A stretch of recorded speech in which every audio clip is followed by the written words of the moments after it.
It's time, bars and grills. That's right, you. Yes, you. You. Welcome to another Trippy Food live stream. It is I was going to say it's a Saturday. It's not a Saturday, it's a Sunday. We had to postpone. My apologies. We had some conflicting calendars, let's put it that way. But we are doing Sunday this week, and hopefully everybody got the message and can join us. It doesn't look like it by the number of people in the room. Like there's one person waiting, and I think it says there's one person in the room, and I think it might be Janice. So welcome back, Janice. Keeping your record, I see, of every single episode or every single live stream since we started live streaming. So congratulations. I do have a window air conditioner now, so it keeps it a lot cooler, but it makes a hell of a noise. So we've had to turn that down a little bit. Janice, since you seem to be the only one in the room right now, I'll ask you, how does it sound? The audio okay? Video okay? Everything all right? What do you think, Janice? We will see who else joins us. The issue that I had to deal with yesterday did not prevent me from being able to watch Tom's live stream yesterday, so hopefully he will join us today. Audio and video look okay. Thank you very much. So I was kind of hoping we'd get more people in the room right off the bat because I kind of went overboard a little bit. So essentially, today's live stream is called Aloha, the Hawaii supermarket live stream. So. Hey, John King in the room. Welcome, John. Let me guess, you're drinking a Coors Banquet. The thing about Hawaii supermarket, it is not a Hawaiian supermarket per se. It is mostly Chinese, but they have a little bit of everything there. It is in San Gabriel, California, and it is one of my least favorite places to go. And I'll tell you why it's one of my least favorite places to go. It's one of my least favorite places to go because I go in there and it probably takes me 2 hours. And I come out with all kinds of more stuff than I planned on getting when I went in there. So typically, you know that our live streams, we're typically doing maybe like 4 snacks and one type of beverage. Although we did change it. We did change it recently. And I didn't hear anything from you guys on whether that was a problem or not. Because we used to do Trippy Food Beer Night, alternating weeks, and then Top of the Pops or soft drink. Every other week as well. And so what I've decided to do is, especially because they're thematic, is to try to do both every week, which is a soft drink and an alcoholic beverage, typically a beer. It doesn't have to be beer, but typically a beer. So again, in recent times, I would have gone in there and I would have come out with 4 snacks, maybe an alcoholic beverage, maybe a non-alcoholic beverage. And today we have a non-alcoholic beverage, an alcoholic beverage, and 8 snacks.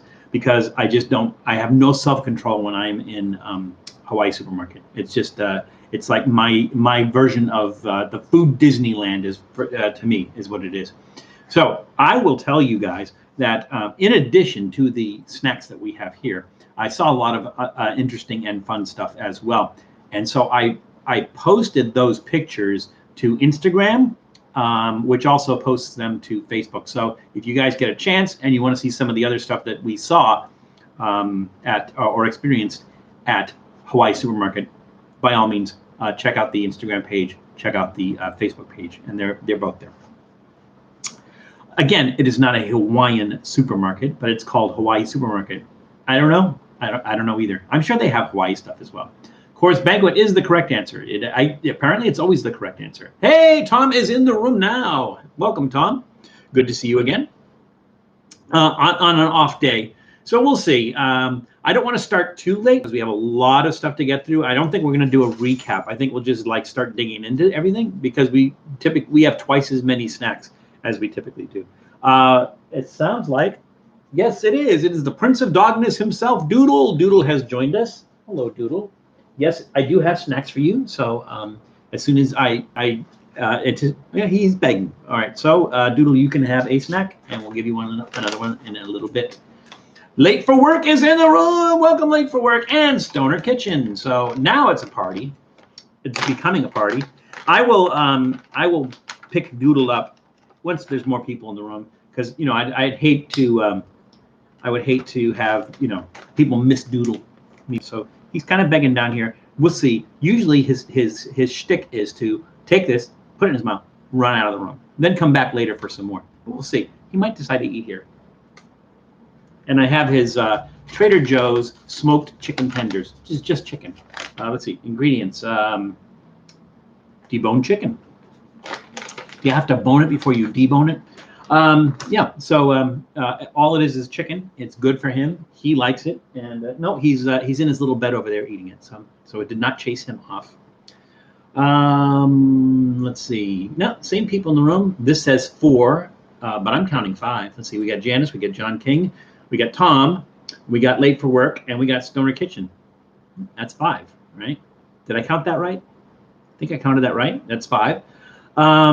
So here's what I'm going to do. I'm going to wait till maybe quarter after, maybe 10 after, maybe quarter after. It depends. Even if we have a small number of people in the room, we're still going to have to start digging into this stuff because we have a lot to get through today. So let's see. Counted it right? Yes, you. I'm still learning as well. So I have a feeling that a lot of people who normally watch on Saturday didn't get a notification that we're going to do this Sunday instead. So we may have a smaller crowd today. That's okay. We have always, it's a nice crowd. I recognize everybody. We get some new people every once in a while, but we will have our food and drink ultimate foodie quiz trivia cards. So we'll be doing those as well. I'll quickly run through our snacks and beverages and everything right now before we get to the actually start digging into it and everything. And I think it may help some people. If you have any questions, let's put it. I'm eating sardines with onions and cheese. That sounds like is it in a sandwich, or how are you doing that? Just like you have everything on a plate. You have the cheese on top of it. Is it sliced cheese? Did you melt cheese and put it on top? I mean, all 3 of those things sound really good together. Even you could add some mustard to that as well. But or like maybe slice it, serve it on toast. That sounds really good. All right. So for our non-alcoholic beverage, we have this is let's see, that says herbal tea. I know what you guys are thinking, but it actually says herbal tea. This is herbal tea. It says you can drink it hot or you can drink it cold. We are drinking it cold, only because I don't want the hassle of having to heat it up and all that fun stuff. So if they say you can drink it cold, I'm going to drink it cold. Our alcoholic beverage of choice today is Taiwan Beer. Now, I'm going to give you guys a chance to take a guess. Where do you think that this Taiwan beer is from? Go ahead, take a guess. Take a guess. See if you can get it. With Ritz crackers. Well, the thing about Ritz crackers is they kind of have that buttery taste, and I think for stuff like sardines, onions, and cheese, I don't like that buttery taste with it. So like me, I would go with like a wheat thin or a rye crisp cracker, maybe something along those lines. But either way, sounds good. Yes, Late for Work, you're absolutely correct. It is Taiwan. It is made in Taiwan. It's Taiwan beer, made in Taiwan. That was a giveaway. That was a freebie. Some Mexico. That's a good guess. And Tom would guess something about kumquats, but there's no geographical place called kumquats. And John said Taiwan. You are absolutely correct, John. It is Taiwan. So those are our beverages. I do have some water, just because it's always good to have water, except not all over you. Stay hydrogenated. All right, let's go through our snacks. We have sweet, we have savory. I think we're going to start with sweet, and then that's what I think. We're going to start with sweet, and we're going to work our way in. We also, for some bizarre reason, I don't know why, maybe because there's a plethora of it, we think we have 2 durian things today. So the first one is, it's called Durian Mung Hopia. I don't recognize, this is made in San Diego, so I can't tell what country this represents, or you would find that in. There looks like, that looks like Vietnamese, well, the English writing of Vietnamese. The top looks like Chinese characters. I think they're the same at the very top. This is from Huy Ky Bakery in San Diego, California. The ingredients are mung beans, wheat flour, sugar, soybean oil, water, lard, egg, vanilla, durian, and potassium sorbate. Sounds delicious. And potato starch. So that's one of them. I think maybe we'll start with this one, and because that way we can work our way into the other durian one. Kumquat Saturdays only. We should do it. That's right. Kumquats only on Saturdays. We need to come up with something new for Sundays, Tom. Isn't durian Japanese? No, durian is Southeast Asian. So a lot of countries like Vietnam, Cambodia, Laos, even parts of China, durian grows down there. So it's a Southeast Asian thing, and there's a lot of Thailand, a lot of Asian countries eat durian.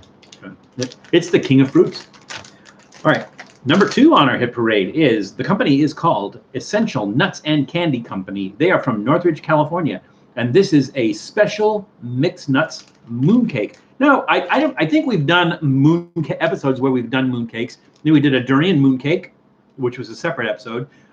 We did a mooncake at Lansu in Portland, Oregon, where they were having the Lantern Festival. I think it was. I'm pretty sure it was, and or the Lunar New Year. Might have been that.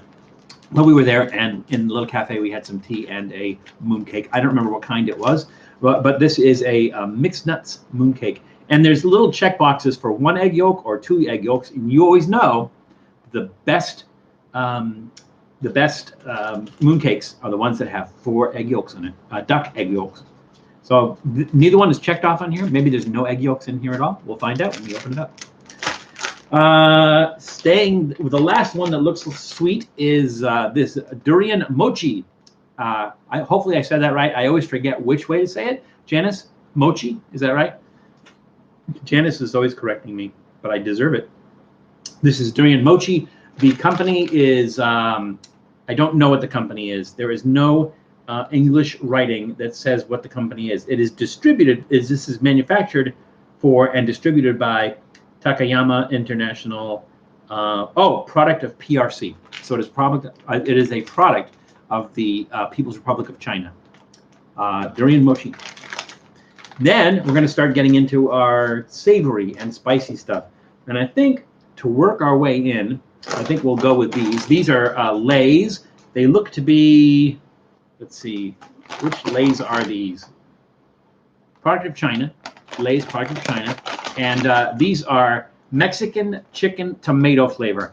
I picked these only because they just sounded so bizarre to me. Mexican chicken tomato flavor. It's so weird. Like what is that? Is that like I mean, I don't know what that is. I'm guessing there's no chicken in it. There usually isn't. The main ingredient is potato. I hope so. Vegetable oil, starch, artificial chicken. Not artificial chicken flavor. Artificial chicken. There's an artificial chicken in here. I don't know if it's robotic or not. Tomato seasonings. Oh, tomatoes there. Tomato powder, onion powder, yeast extract. Sounds good, but you know, fake chicken. That's okay. Then we have these. These look to be spicy because there's like chili peppers on there. These are Chinese sauerkraut fingerlings. So the ingredients here: anchovy, soybean oil, cabbage, salt, green chili, white sugar, pepper powder, vinegar, monosodium glutamate, and sodium dicatorate, or something along those lines. So I didn't know. I thought this was some other kind of fish, but they're in fact anchovies, and it just sounded really good. But Chinese sauerkraut fingers. So there's cabbage in here, so I guess it's sauerkraut, and so we're gonna try that. Then we have this was interesting. So I posted a picture of just the beef jerky. I think it was on Instagram, and my friend Eddie Lynn posted. He goes, "Oh, we used to eat that stuff so much when we were kids." So when I saw this, I thought, you know what, I'm gonna give it a try. But because it was, I think it was the fruit one is the one that I saw. This is hot fruit flavored beef jerky. There's a combination of weird stuff there. I just decided I was going to try that one. So we're going to do hot fruit flavored beef jerky. The company is DC China Meat. DC China Meat is the name of the company. And they are in City of Industry, California. Okay, so as long as we're on the anchovy train, we have these as well. And these are fried seasoned anchovies. These are from Three Deer brand. And Three Deer brand is in Thailand. So, you know, they look like those little sesame snacks. I bet they don't taste like those little sesame snacks. Let's see. Okay, we got some conversation going back and forth. Let me know if I missed anything. I do not want to miss anything. Chicken and potato seasoning, tomato. Yes, we're talking about the ingredients. Tom is catching up with Jason. Okay, we're good. We're caught up. And then last, I guess that's everything. Last we have Dandy's is the brand. They are from Singapore, and these are salted egg salmon skin. Not egg salmons, not salted egg salmon, salted egg salmon skin. So it's salmon skin, fried, I believe, salmon skin with salted egg. I don't know if they shave the salted egg on top of it. I don't know how that works. Dandy salted egg salmon skin is made with real salmon, fish skin, and salted eggs. Our secret homemade recipe. Oh, they're not going to tell me. It's a secret. They'll take that to their grave. A secret homemade recipe makes them crunchy and aromatic. Well, that's all I care about, is that they're crunchy and aromatic, right? Ingredients: crispy fish skin, salmon fish skin, wheat flour, palm oil, pepper, salt, monosodium glutamate, salted egg. And no, I know what you're thinking, but it's not. Monosodium glutamate is not bad for you. I mean, if you ate a bowl of it, it probably would be. Salted egg yolk, chili pepper, curry leaves, sugar, salt, flavor enhancer. I thought MSG was a flavor enhancer. And margarine. That's interesting. Contains eggs and fish. Well, I hope so. All right, so that's what's on our hit parade. So here's what I think I'm going to do.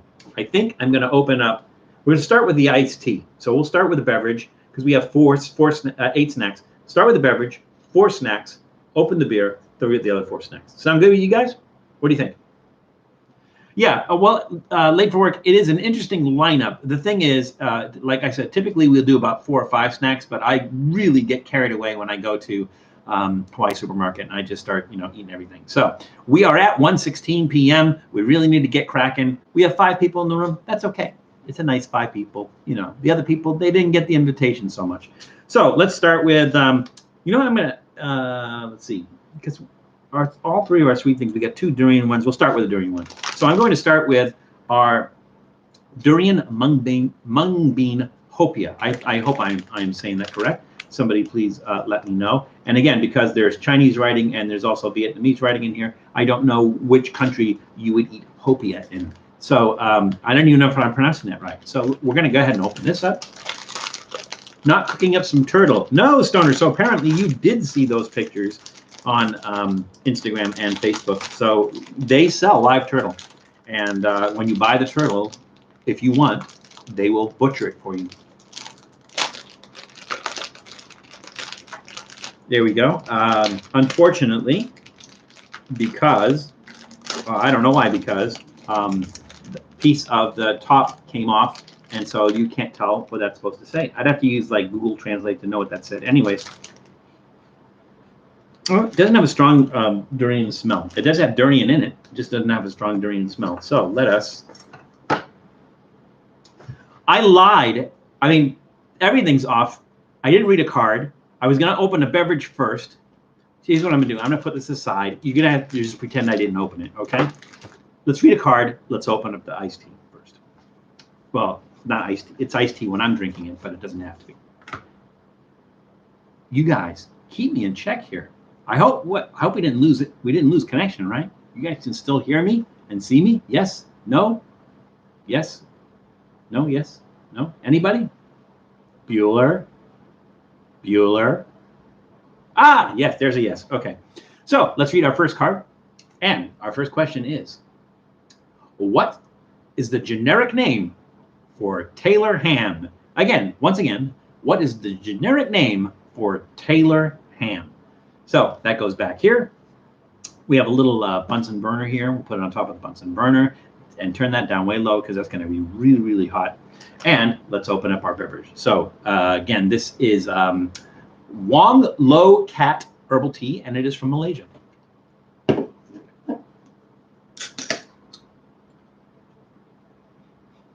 I don't know if there's like milk or anything in here. I don't think so. Let's see. It's black text on red. That's a no-no from printing standpoint because you can't read black text on red because in monochrome, red looks like black, and so it makes it very difficult to read that. Let's see. Made from prime herbal ingredients. That's all it says. So I don't see any other ingredients on there. I don't think there's milk in here. I think it's just tea. So here we go. Hey Val, it's Snorkel, just a new account. Well, good to know. So I'm guessing your legal name is not Snorkel, but it almost looks like Kaylin Collins might be your legal name, or close to it, more legal name. That's okay. Welcome, Kaylin Collins, formerly Snorkel. Can we call you Kaylin? Is that okay? All right, here we go. Yeah, it's tea colored. It looks like tea.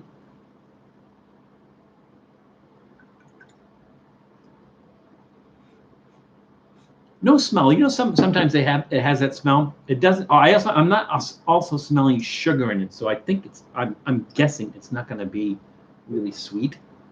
Let's see. It is sweet. It's almost like a syrup, though, some kind of syrup. Am I sure there's no ingredients on here? It just says herbal ingredients. It has tiny writing. No, I do not see ingredients. Oh, there we go. Water, sugar. There's sugar. Masona. If anybody knows what Masona is, please let me know. White frangipani, microcos, chrysanthemum, and who doesn't like chrysanthemum? Japanese honeysuckle, that sounds good. Heel all and Chinese licorice. Actually sounds good. And it tastes good. It really does. It doesn't taste like tea, but again, it's an herbal tea, so it's made with flowers and herbs and root and stuff like that. So it's not going to taste like tea leaves. It's not going to taste like tea. It's sweet because it does have sugar in it. I almost prefer it didn't, but it is refreshing, and it is tasty. So that's going to get a thumbs up from me. Hey, Julie Couture in the room. Welcome, Julie. Good to see you again. Welcome back. And Baby Bug is in the room as well, which I assume is Haley. Welcome back, Haley. Good to see you. It's funny because Julie says, hi, Haley. I was like, Julie doesn't know Haley's on. So maybe you guys aren't together. Maybe. It is good to have you back, Julie. How are you feeling, Julie? Everything good? Everything good in your neck of the woods? Our question was, what is the generic name for Taylor ham? And the answers were, or the responses were, Janice Yamanaka says pork roll. John King says luncheon loaf. Stoner Kitchen says Taylor ham, egg, and cheese is the best, which isn't the answer to the question, but he's absolutely correct. It is good. It's really good. Let's see. I am sweet. That is not the answer to the question. It's unfortunate I missed the past few broadcasts, but I'm glad to be here now. We are glad to have you here, Kaylin. It's good to have you here. And it sounds nicer than Snorkel. I mean, Snorkel's okay, but, you know, Kaylin, that's a nice name. Syrupy sweet. Okay, that seem to be all the answers to the questions.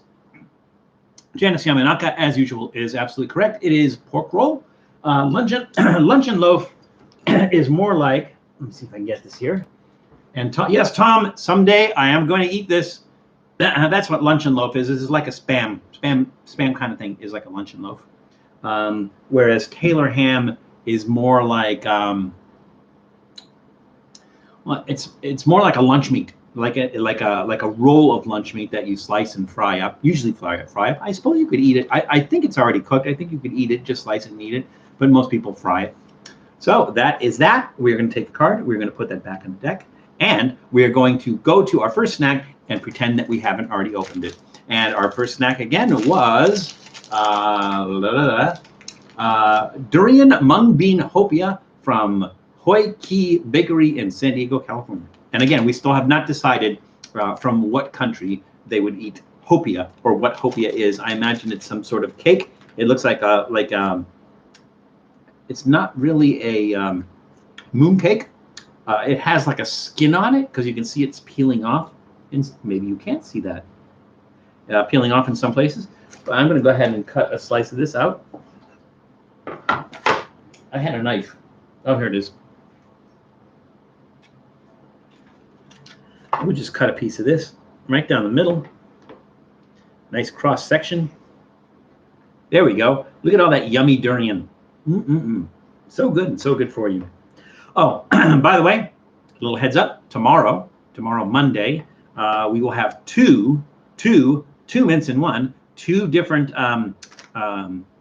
artichoke episodes. So we recently did the what used to be the Castroville Artichoke Festival is now just the Artichoke Festival in Monterey, California, and we went to the Giant Artichoke restaurant in Castroville, California, home of the Giant Artichoke. So those both come out tomorrow. Let me cut a slice of this, and that skin on top of it, whatever that is, I'm sure it's some bakery product, just falls all over the place. There we go.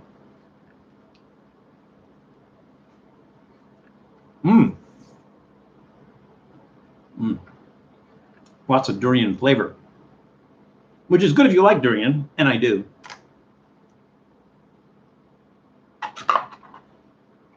It's really sweet. That would go nice with a cup of tea. Well, lucky me. I have a cup of tea. It'll go really nice with a cup of tea. It's like, it's not quite jelly. It's sort of like the texture of the filling of a fig Newton. So picture a giant durian fig Newton. Well, the outside isn't really the same texture as a fig Newton, though. So that's gonna get a big thumbs up. Oh, okay. I scrolled off. I'm sorry. I'm waiting for Mrs. Trippy to shut the door with a durian cake being open. Yeah, but this one doesn't really have a strong smell. I mean, you have to get right up to it to smell it. So it's probably because it's mixed with other things, but it's not like, you know, it's really strong. Although she may smell it from the other room, so we don't know. Our puppies ate kind of solid food in the, what are you feeding them, Tom? Are you feeding them like store-bought dog food, or are you cooking for them? We used to cook for our other dog, Doodle. I think there's some stuff that was missing from it, you know, vitamins and things like that. So we buy his food, but he's chilling. Doesn't even need another piece of chicken right now. All right. Will you and Matt be trying the dual chip challenge? I'm not familiar with the dual chip challenge. Is that also from Pocky, the ones that do the one chip challenge? They do a dual chip challenge? I don't know. I can't speak for Matt. Matt's not here. So I don't know if he and I have not discussed it, because this is the first time I've heard about it. But yeah, let me know. Is it a Pocky thing? Is it just taking two of the one chip challenges and eating them together? How's that work? The new one chip challenge with Pepper X. Yeah, but you said dual chip challenge. So is there two of them? You have to eat two of them? Pepper X can be kind of a weird thing. There is Pepper X in the hot sauce that we've used a couple of times now, both with Beyond Saddle Eats, which is the Hot Ones Last Dab XXX. That's made with Pepper X, but it's not that crazy. It's not that crazy. Had artichoke pizza at this place in Norwalk called Fuco Pizza Neapolitana. I highly recommend. It does sound good. I would think an artichoke pizza would be very good. I think they probably had an artichoke pizza at the Artichoke Festival and I missed it. Puppy kibble soaked in puppy formula. Wow, that's interesting. Yeah, because they got it. They're drinking milk right now, right? All right. So we did. Did I ask two questions? We start. See, you guys gotta keep me on track. I opened I opened our first snack, and I didn't read a question. So, all right. So we're gonna open up our second snack. So we will ask questions before we do the snack. All right. So the question is, what sausage is made with finely ground pork, black pepper, nutmeg, allspice, celery seed, coriander, and myrtle berries? It's kind of a trick question. What sausage is made with finely ground pork, black pepper, nutmeg, allspice, celery seed, coriander, and myrtle berries? Did anyone notice that I'm reading the back of the card? Anyone notice that? You didn't notice, right? Just pretend. Just pretend. What sausage is made with finely ground pork, black pepper, nutmeg, allspice, celery seed, coriander, and myrtle berries? That goes over here. And no, Julie, not haggis. Would haggis be considered a sausage? You are stuffing it into something, which is a lamb's stomach.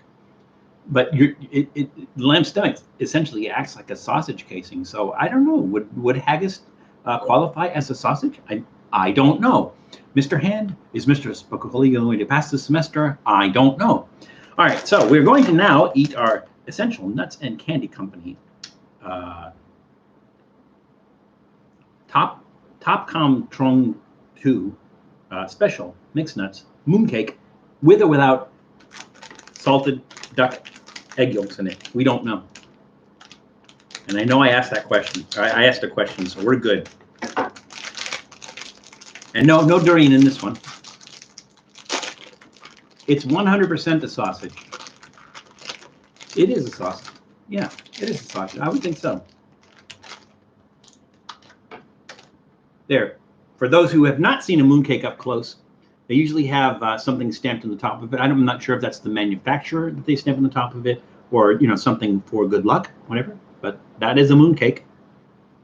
The mooncake festival you eat during the lunar festival, which I believe that I'm trying to remember if it's the one in the fall or the one for Lunar New Year. Does anyone know?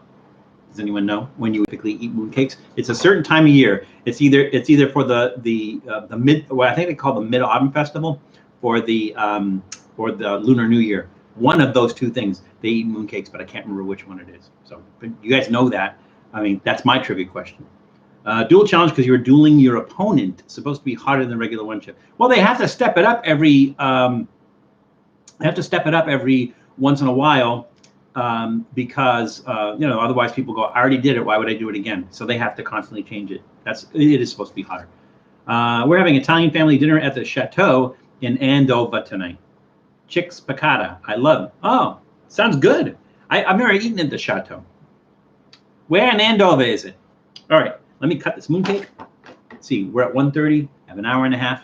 We're good. So far, we're good. So again, we'll cut right down the middle. We'll get that beautiful cross section of this mixed nut. I mean, there are so many things that you can make a mooncake. They can be lotus. What is it? Lotus bean, sesame, red bean, mung bean, durian. There's also one that has ham in it. It's kind of weird. Ooh, look at that. That looks good. That looks tasty. It's like maybe there's honey or something in that. They don't give ingredients. What I'm not seeing is a duck egg. So there we go. No duck egg. They cheaped out. No duck egg. Because again, remember, if somebody is gifted, there's sort of like the Asian version of fruitcake. If somebody gifts you one, if there's no egg yolks in it, it means they went cheap on you. If there's 4 egg yolks in one, it means that they spent a lot of money and they really care about you. And it's one of those things like fruitcake that gets regifted. There we go. Nice little cross section there.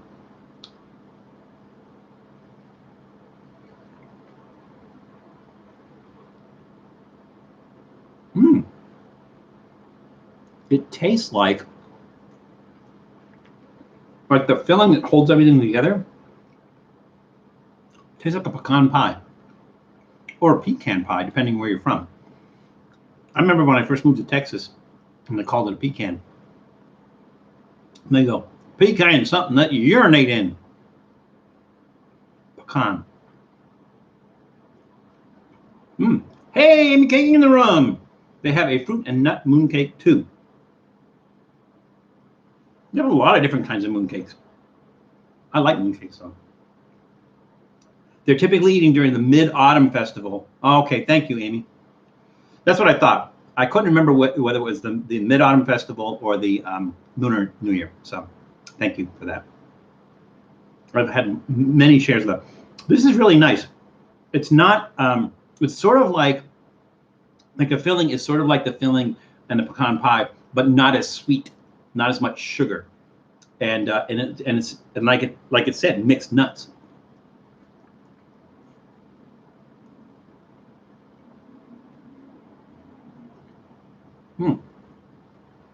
That's a thumbs way up. That's really good.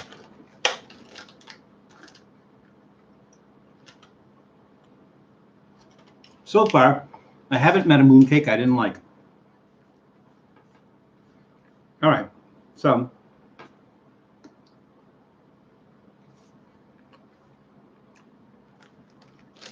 let me wash that down with a sip of this fine herbal tea. and give it another thumbs up. How sardines and squash pie? How sardines and squash pie do what?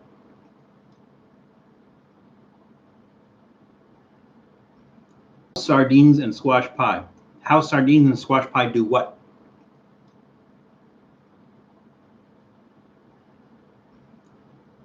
Sounds like you have a lot of sardines on your hand.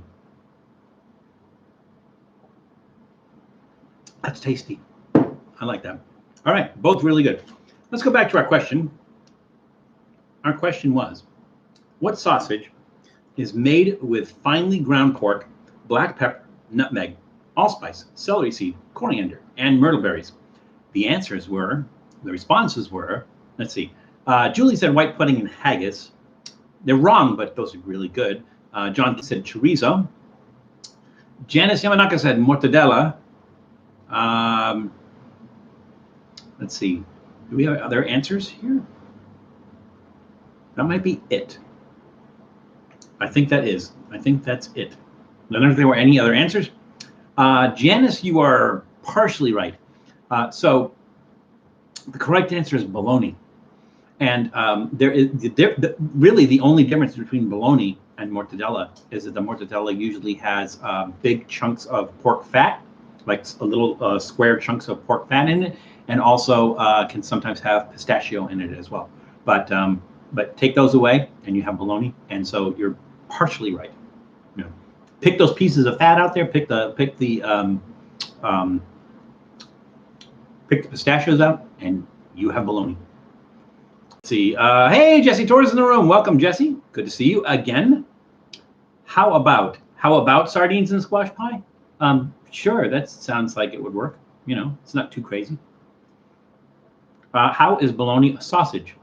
That was the trick question part of it. It's a sausage because it's usually put in some sort of casing to age. It's a very large sausage. I saw, like, can you imagine if you take a whole bologna, the whole thing of bologna, and find a big gigantic roll for it and make this giant like hot dog out of a big thing of bologna. That'd be fun. I call shenanigans. No, shenanigans are Irish sausages. What about pinto beans and onions and homemade tortillas? Sure, yeah, absolutely. That sounds really good, as a matter of fact.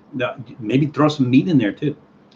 Hey, Wendy Austin in the room. Welcome, Wendy. Good to see you. Oh, as always. All right, so we did 2 snacks. We did our beverage, 2 snacks. Let's do our last sweet one, and this is again the company I believe is is 3 Deer brand. No, I'm sorry, that's the wrong one. This is what is this? I had this. No, I don't know. I don't know what this is. If anybody reads Chinese, because I think it is a product of China. Yes, it is. It is people's product of China. I cannot read that, so I cannot tell you what the name of the company is, who makes this. But it is Durian Mochi. I think I'm saying that right. Will you be going back to put anchovies on pizza? I had a bad experience with it, so I had cheap anchovies. So cheap anchovies are not good.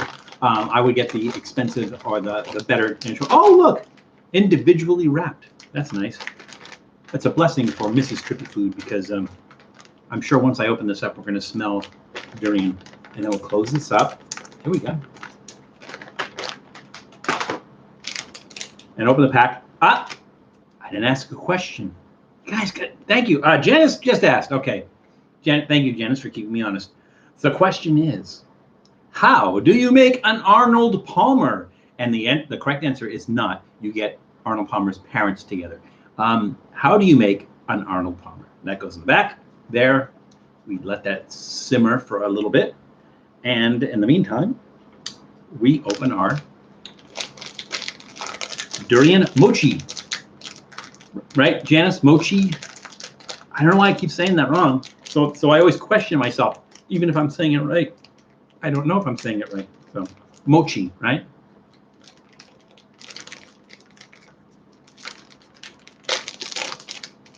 All right, there we go. Oh, there's 2 little bitty ones. I thought it was like, you know, a full-size one in there, but there's two little ones. A little bit of a durian smell, not really strong though. Doodle smells it. He goes, what's rotting in here? It is mochi. Thank you, Dennis. Mochi's so pillowy and fun. Ooh.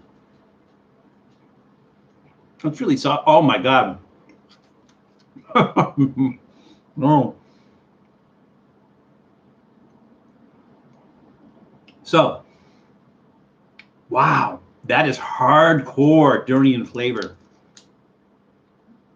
It is almost like that breathy alcohol kind of flavor from the durian. It's really, really strong. It is like a very strong durian. When I was in, so if you look on Instagram or the Facebook page, the pictures that I took yesterday at, was it yesterday? It was yesterday or the day before, I can't remember. At, no, it was Friday. At Hawaii Supermarket, they had durian there. I had a mask on in the store. I was 3 aisles away and I could smell the durian through my mask.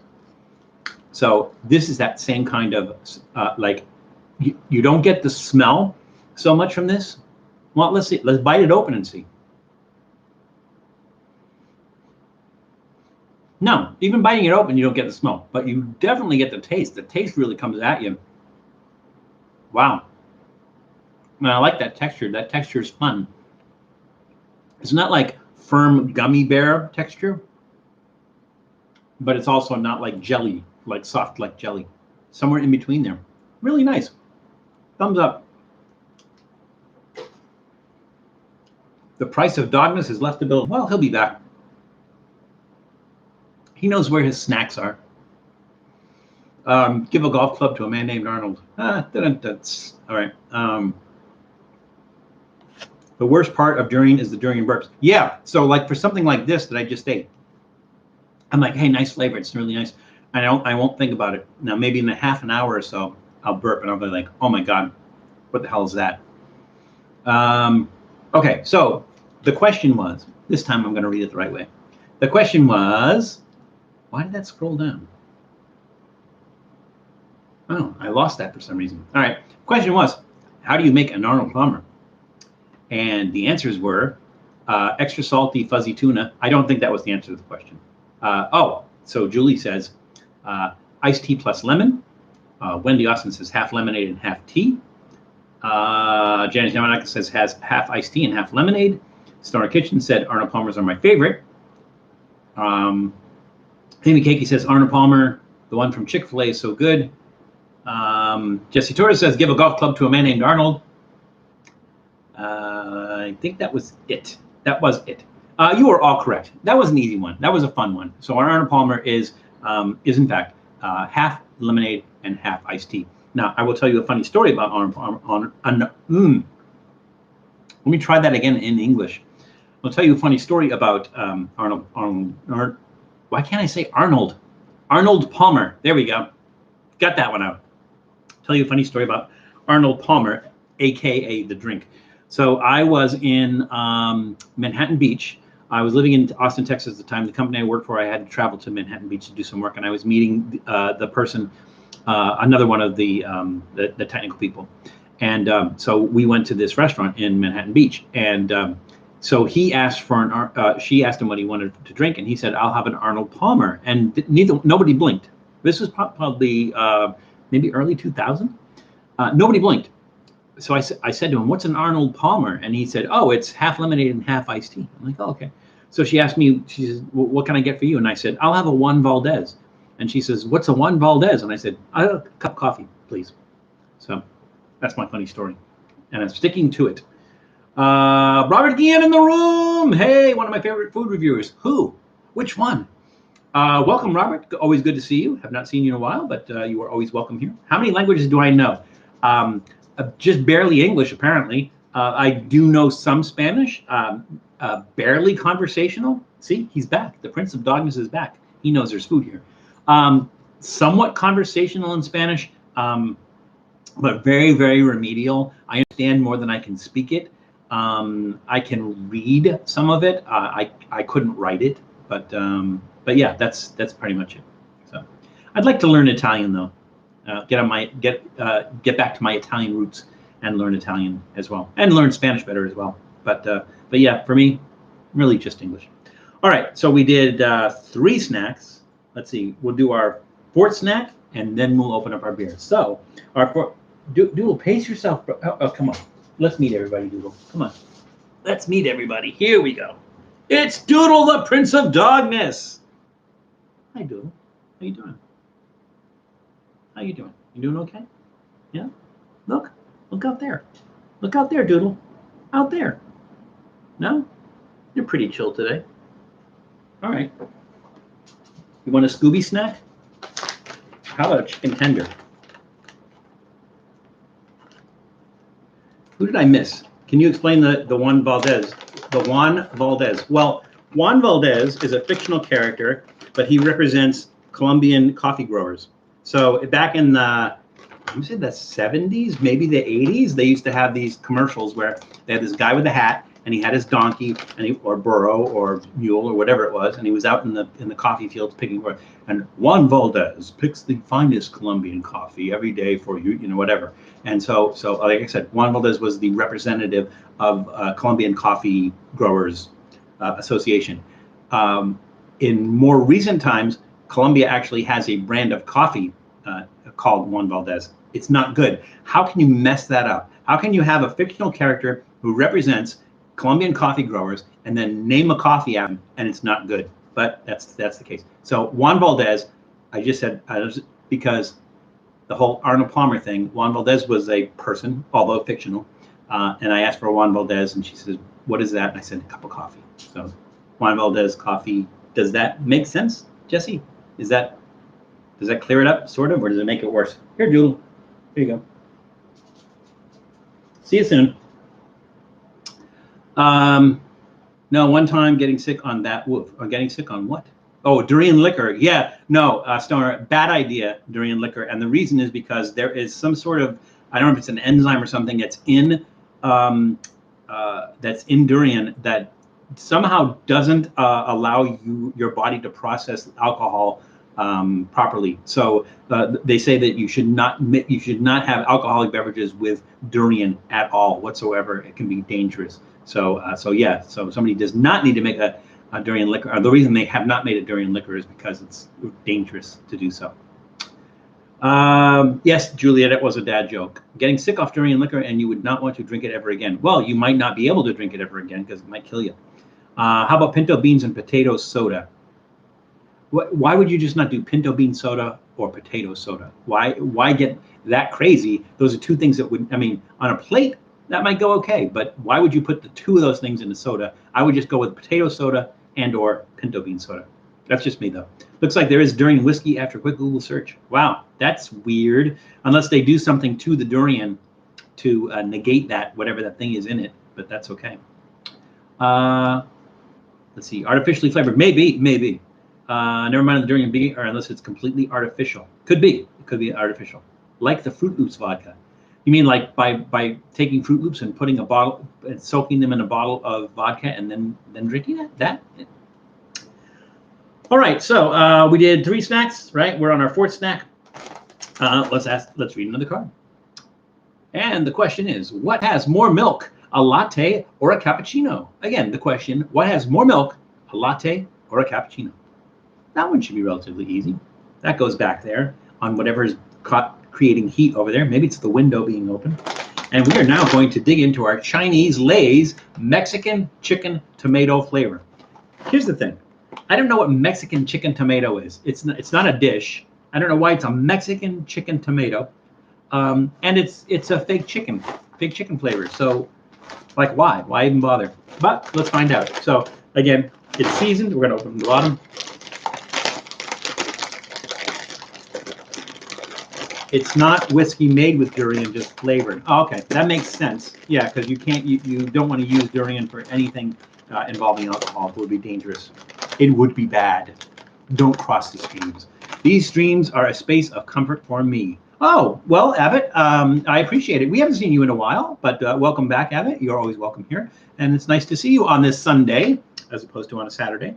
Again, I don't know if you guys got the memo. We may be doing that again next week because there is an event that I am thinking I'm going to attend that takes place on Saturday, and I don't know what time I'll be back. And so rather than to try to guess, we'll push it off to Sunday. So next week's will be Sunday as well, I think. Tomato grown near a power plant and chicken farm. Yeah, there is no chicken here. There's no chicken whatsoever. So near a chicken farm, yeah. It has a familiar smell, but I can't quite place it. Maybe like a hot sauce smell. It has like a hot sauce smell. I don't know if it's hot. I didn't see anything about hot peppers. We'll see. Today is Sunday. I know, it feels like Saturday, doesn't it? Ooh, lots of tomato flavor. Now, I don't know about you guys, but like tomatoes and chip, usually can't taste that so much. This one, a lot of tomato flavor. Really good. Yeah, Kaylin, I thought it was Sunday, Saturday too. I mean, it feels like Saturday. I know it's Sunday because I'm the one that rescheduled it. I don't get the Mexican thing. Is this supposed to be spicy? They use Mexican spices? Cotija cheese? I don't get it. They taste like tomato chips. They're good. I don't get the Mexican chicken. I get that there's no chicken in there, so it doesn't taste like chicken. It's not even that savory. It's gonna get a thumbs on the middle. Again, because they're good chips. Very tomatoey. If you like tomato chips, and who does, because, you know, well, you can regularly find tomato chips. They're good, but Mexican chicken tomato, I'm not getting it. So thumbs on the middle on that one. Now, I'll pick you up at Logan. Bell, I just found mashed potato soda made by Jones Soda Company. By Jones? Oh, okay. So John, check that out. The reason I say that is because Jones Soda used to make Thanksgiving sodas. So like they made I think it was a cranberry flavored soda, a potato flavored soda, a turkey flavored soda. So it was like 6 different sodas that were all like Thanksgiving flavors, but they haven't done that in years. It's been like maybe 10 years. So check to see, John, how old that link is, because they haven't done mashed potato soda or anything like that, unless you're seeing it on eBay. Maybe somebody found an old bottle and is selling it on eBay. But Jones has not done the Thanksgiving flavors in probably over a decade. All right, our question was, what has more milk, a latte or a cappuccino? Let's see, the answers were, Julie Couture said latte, Wendy said latte, Julie said latte is half milk, Janice Yamanaka said latte. I think that's it. Yes, the correct answer is latte. Latte is the Italian word for milk. That's why. I mean, you know, it doesn't even say coffee, milk. So latte is absolutely correct. You are all, give yourselves 10 points. Make sure you write that down somewhere because I'm not tracking it. And you all get participation awards. All right, that goes back in the deck. So we did 4 snacks. We have 4 snacks left. We're right at 2 o'clock. I think we're doing okay. It's time to open up our alcoholic beverage. And for those of you who came into the room late, our alcoholic beverage of choice today is Taiwan Beer. It's from Taiwan. Can you believe that? Taiwan Beer, established 1919, gold medal World Monde selection. I think that's redundant. I think World and Monde both mean the same thing. World Monde selection, and Mundo is world. World-class beer brewed in Taiwan, brewed with natural ingredients. It is low ABV. I think it is 4.5 ABV. Let's see. Yada yada yada yada yada yada yada yada. Full body, traditional, blah blah blah. What is it made with? There's no ingredients. It doesn't say what it's made with. So I have no idea. I don't know what kind. I don't think, like, is it going to taste like an IPA? Is it going to taste like a lager? Is it going to taste like, you know, I don't know what it's going to taste like. So we're about to find out. What did I do with? Oh, Richard Simmons is back. We need Richard Simmons because I'm saving the bottle cap. Yes, Julie. Do that. Prepare. I'm going to use the bubbly glass again. If you add Mexican flavor to any profile, you have big shoes to fill. Damn straight, Abbott. Not only that, but it better be a little bit spicy. That's the funny thing is like I don't know how many of you were on our Colombian episode a couple of weeks ago. The thing about Colombian food is it's not spicy at all. I can't think of a single Colombian dish that's spicy, but Mexican dishes typically are. And I think it's probably because of chilies being grown in Central America, and having eaten it for millennia. It smells like a beer. When I worked at Boba Time, the only difference between a latte and a cappuccino is we froth the milk on the cappuccino. That's funny. Because I guess typically the milk would be froth on both a latte and a cappuccino. So, but it's at Boba Time, so I don't know that people going to Boba Time and getting a latte and or a cappuccino are really going to be focused on whether they're authentic lattes and cappuccinos. So, let me get my glass here, and again, we're going to use our Samuel Smith glass with our little bubbly thing on the bottom. Are you ready, Julie? Because here we go.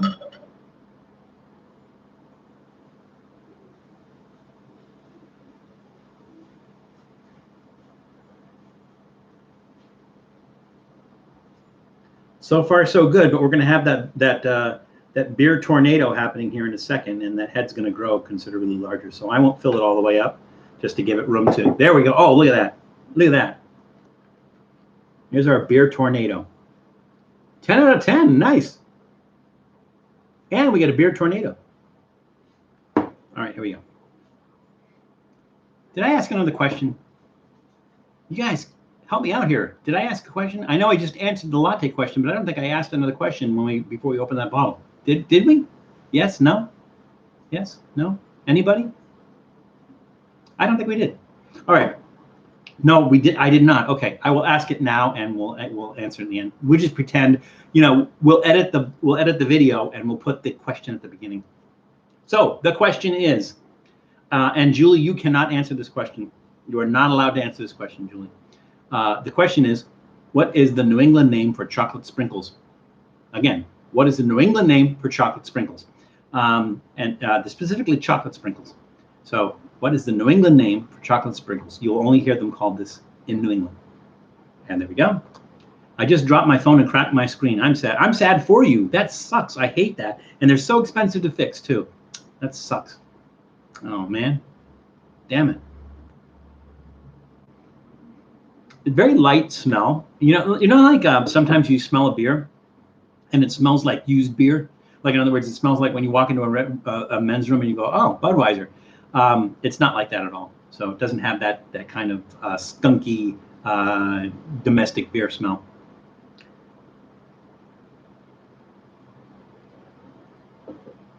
I wish I knew what it was made with though. It's very light. There's not much bitterness to them. I don't know. Maybe they're not using hops. Maybe it's like malt, barley, wheat. Maybe it should say, I would think, but it doesn't. Unless you guys look that up and you can find that Taiwan Beer. It seems like it's their only product. Very, very light. So like this is like typically if you're serving like a strong beer to go with stuff like to kind of combat the strong flavor of meat from like if you're burgers or something like that, a really strong meat taste and everything. This is like something you would like maybe have like with a salad or even fish, because it's very light, and so it's just like it gives you that satisfying beer taste without being bitter or anything else like that. Yeah, it's really good. That's gonna get a thumbs up.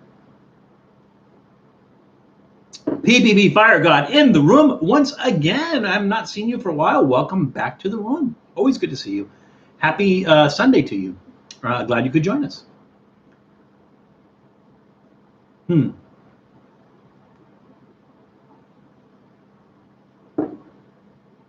Yeah, that's really good. It's really light. It's really pleasant. It's not overpowering, and it doesn't clash with, it'd be easy to pair it with stuff because it doesn't clash. I would not serve this again with anything that has a really strong or heavy taste because you're not going to taste the beer. So yeah, really good. I like that. Let's go back to our card. And the question was, what is the New England name for chocolate sprinkles? And the answers were, let's see, Janice Yamanaka said, Julie said, dang it. which is appropriate because Julie was not allowed to answer it. So she did say, dang it. I'm going to assume that was the correct answer. Janice Yamanaka said Jimmy's. Amy Keiki said chocolate Jimmy's. Jesse Torres said Jammies. John King said Jimmy's. I claim discrimination on this CAD topic. It's discrimination. It's sort of like one of those things where, like, you know, if there's some contest, like travel contest or something, if you live there, you can't enter the contest or something like that. One of those kind of things. Let's see. Wendy said, I'm only saying Jimmy's because everyone else is. Well, not everyone else is, Wendy, because who was it that said Jammies? Jesse Torres said Jammies. So not everybody's saying Jimmy's. Wait, he hasn't eaten the Lay's yet. I did. You missed it, PPV Fire God. You missed it. I just ate that because that was our fourth snack before we opened up the beer. But because you have not been on in a while and everything, I want to make sure that you're happy. So I will eat some more. No chicken taste whatsoever. Not savory. Lots of tomato taste. It's a nice tomato chip, but it doesn't deliver on the flavor that it's supposed to have. It's not spicy, so I don't know where the Mexican comes in. Comes in the middle. There we go. Val, do you remember the rustled Jimmy's meme? I do not. But you are all correct. It is called Jimmy's, and it is only called Jimmy's in the New England area. Maybe even closer to like in the Boston area. Jimmy's. We grew up. Some people say it's just the chocolate colored chocolate sprinkles. But growing up, we didn't differentiate. So even like the rainbow colored ones, we called those Jimmy's too. Julie, is that still the case, or do people now just call the chocolate colored ones Jimmy's? Because it used to be that we used to call everything Jimmy's. It used to be the rainbow ones were Jimmy's as well. I don't know. Julie? Anybody? Bueller? Thumbs up on that beer. All right. Hang on a second. Just because stupidity reigns here, and it's a Sunday, so some iced tea.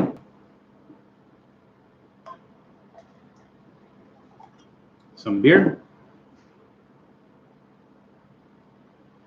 Cheers.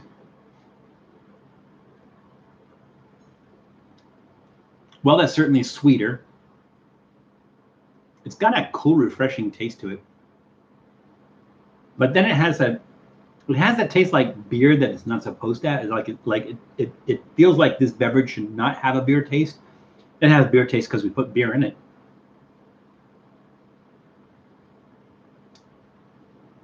Now, I'm kind of gonna give that a thumbs down. Yeah, it's not pleasant. I'm not even gonna drink the rest of it. I'm just gonna put that over here. All right.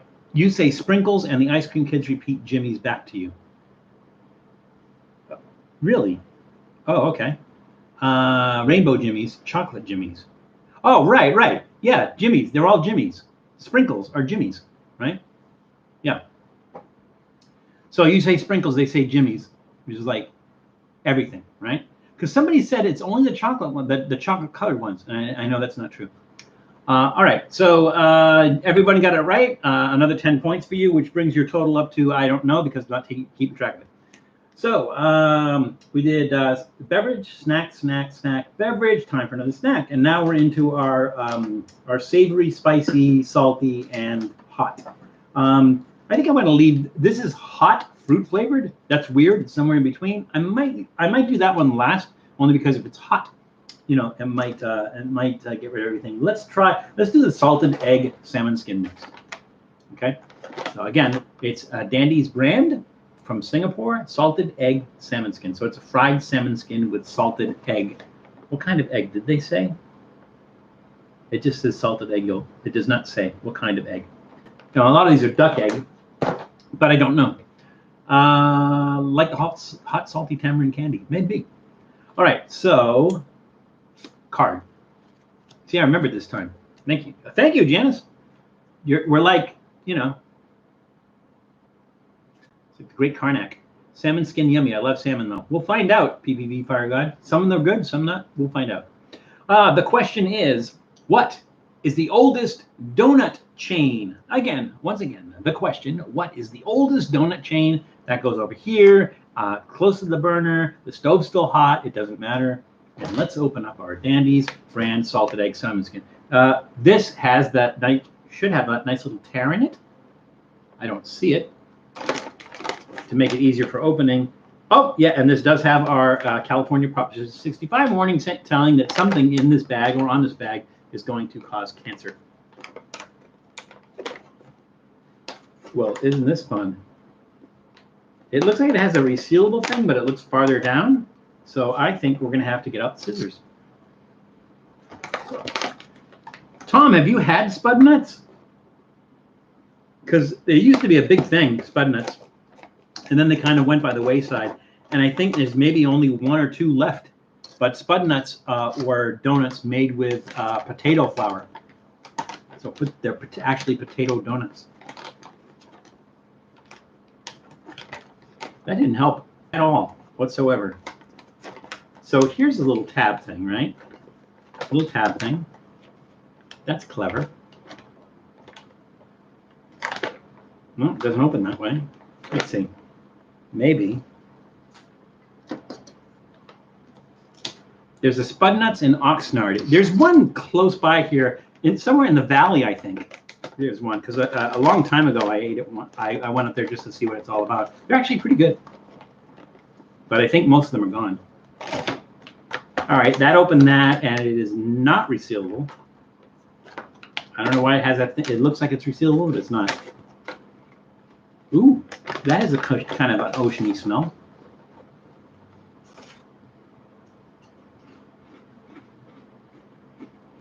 Not as crispy as I would like. I was expecting to be a lot more crispy and crunchy. Lots of flavor, though. Oh, so much flavor. That's really good.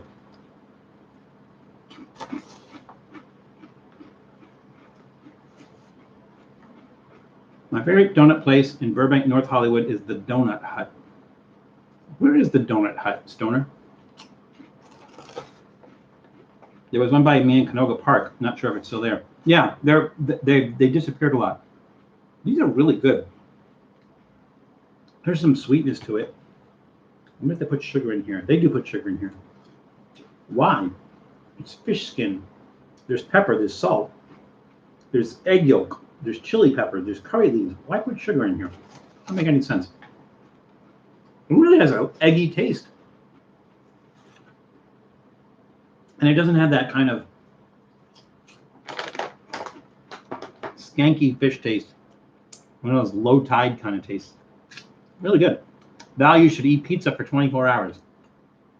John, do you want to see me dead? Is that it? There's easier and quicker ways. I can't eat pizza for 24 hours. It's crazy. Do I look like Joey Chestnut to you? No, he's much thinner than I am. Go figure. Anyways, these really good. I've had some different salmon skin ones and some salted egg ones, but these are really good. I like these. That's going to get a big thumbs up from me. Let's go back to our question. Donut Hut is Magnolia. I'll have to check that out. Is there a particular donut that you recommend, Stoner? We went to Donut Man in Glendora yesterday to review their peach donut. Janice, there is. You don't have to go all the way to Glendora. They have. Well, it might be actually easier for you because you go up like 57, I think. But there is a Donut Man now at Grand Central Market in downtown LA. I don't know what's closer to you, but I think they have the same things. I'm not sure. Huge lines too. Interesting bit has an egg taste. Don't taste egg in most egg flavored things like egg bagels. Yeah, I agree with you. That does have a very strong egg yolk taste though. Thumbs way up on that. Those are really, really good. Our question was, what is the oldest donut chain? Let's see. PPV Fire God said Dunkin'. Julie said Dunkies, because that's what you have to say when you live in Massachusetts. Wendy Austin said Dunkin' Donuts. Tom said Spud Nuts. And most people think that he's joking, but that's a very serious and a very real answer, and a very good answer. Julie said Kumquat Nuts, so she basically took that away from Tom. There's a Spud Nuts and Oxnard, I think. Yeah, I don't think anybody else. Oh, okay. Janice Yamanaka said Dunkin', originally named Open Kettle. The correct answer is not Dunkin' Donuts. The correct answer is Krispy Kreme. Krispy Kreme opened in 1937, whereas Dunkin' Donuts, I think, was 1940 or 1941, somewhere around there. You're correct, Janice. They were originally called Open Kettle. They opened up in Quincy, Massachusetts, and they did change their name to Dunkin' Donuts shortly afterwards. I think it was like a year later. But actually, Krispy Kreme is older than Dunkin' Donuts. So everybody got that wrong. Take 10 points off whatever it is you're keeping track of. Add 10 points and then take it off. It doesn't matter to me. We're not keeping track. Amy Keiki, you asked why am I streaming on Sunday? Because I had an event I was going to yesterday. It was early, but I didn't know what time I was going to be back. So just to make sure I got back on time, I pushed it off to Sunday. I'm going to do the same next week. So for those of you in the room right now, next week we will also be broadcasting. We'll also be live streaming on Sunday rather than Saturday. So we were going to go to the Orange County Fair. So I went with Matt Zion and Majestic Beard. But Matt didn't realize that you have to have your tickets before you go, and they were sold out. And so we were kind of out of luck. But we're going next week instead. So we're going to push this to next Sunday as well. That should be it. I don't know. Maybe we'll see. No, it'll be Saturday or Sunday, but I'll let you guys know ahead of time. Now there is a Spudnuts in Canoga still and Northridge. I think Northridge is the one I've been to. But yeah, they used to be all over the place, and there's very, very few of them. Wendy, can you look up and see when Spudnut started? Because it might actually, they've been around for a long time. I'm tempted to say they started in the 50s, but I could be wrong on that. If you look that up, because Tom might actually be right, and he might blow us all out of the water. So, what I miss? Oh, Chloe's in the room. Hey, welcome, Chloe. Nice to have the whole family here. I miss you, Chloe. Hopefully I'll see you soon. But I'm glad you could join the stream. See, this beer pairs really well with salted egg, salmon skin. Who knew? Did you know and you weren't telling me? I'll find out. All right, let's do this. So we have the 2 fish one. We have 3 fish snacks. I didn't realize that. We have 3 fish snacks. Go figure. Yeah, let's do the fish snacks, and then we'll finish with the hot fruit flavored beef jerky. That's fascinating. All right, so let's do these first. These are fried seasoned anchovy with barbecue flavor. These are from 3 Deer brand in Thailand. Ingredients: anchovy, barbecue powder. It's powdered barbecue. So they basically take that big grill and they grind it up and they make it into powder. Anchovy, barbecue powder, sugar, soy salt, chili. No, not a lot of ingredients there. Card, thank you, Janice. Woo! We almost did a major faux pas there. All right, so the question is, when and where was Mongolian barbecue first invented? Some people call it Mongolian grill, Mongolian barbecue. It is not a chain. It is a generic name for that type of restaurant, which is basically you have that big circular grill. They heat it up to about 300 degrees. They mix all the meats and vegetables and everything together right on the grill. The thing I love about going to Mongolian barbecue is the guy that's standing behind me is talking to his friend, and he goes, "Oh, I didn't put any chili stuff on there because I don't like mine hot." And I like, dude, you do not want to be behind me because I'm doing hot, and by the time and that, I mean, they don't clean the grill between each one. So you put hot pepper, you put garlic, you put all that stuff on there, that's going to stay on the grill for the next guy. So even if the next guy goes, I don't want any seasoning at all, he's getting seasoning. It sounds like it might be dangerous, but I don't know how much of that stuff really there's allergies to or anything. But yeah, it's all made in the same grill, and they don't clean it off that often. So I just found pinto bean cake. Well, that's not really surprising because there's like mung bean cake and red bean cake and everything. So I don't find that surprising whatsoever, John. I've probably eaten bean cake. In Asian stores, it's probably a common thing. I don't know about pinto bean per se. I know they do red bean cake, and maybe red bean is pinto bean. I don't know. Oh, John, are you back on this dollar thing again? All right, so the question is, when and where was Mongolian barbecue invented? Goes in the back burner here. I have another thing already on the back burner. I'm going to have to put it on the front burner. And let's open our next snack, which is fried seasoned anchovy with barbecue flavor from 3 Deer brand. Oh, look at that. So there's this little plastic lid. I pulled that off thinking, oh, that shouldn't come off that. That's not very secure. But, has that, ring opener and everything. So we are secure.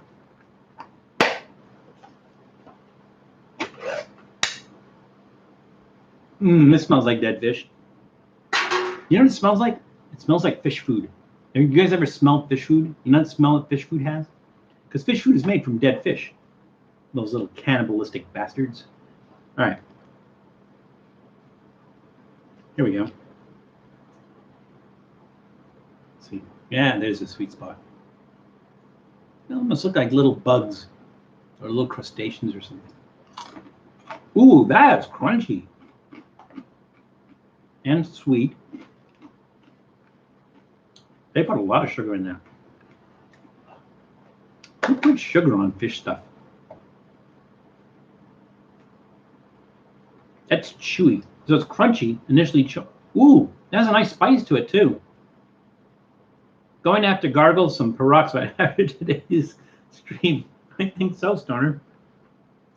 And we haven't even done our hot fruit flavored beef jerky or our Chinese sauerkraut fingerling. So.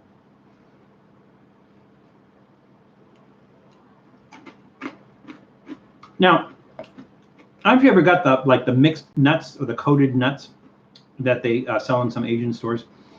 And every once in a while, there's the little tiny anchovies that they throw in there, the toasted or roasted anchovies that they throw in there. Well, those have a distinct flavor. These don't, because of the barbecue flavor, of the sugar, and because of the spice. So I was actually a little bit surprised because it doesn't say hot. And the chili flavor is like one of the lesser ingredients there, but it packs a nice kick. Those are really spicy. That's kind of like, that would be a nice pairing right there. These are really, really good. Like I said, crunchy initially, and then chewy. I was going to go thumbs up. That's a nice snack.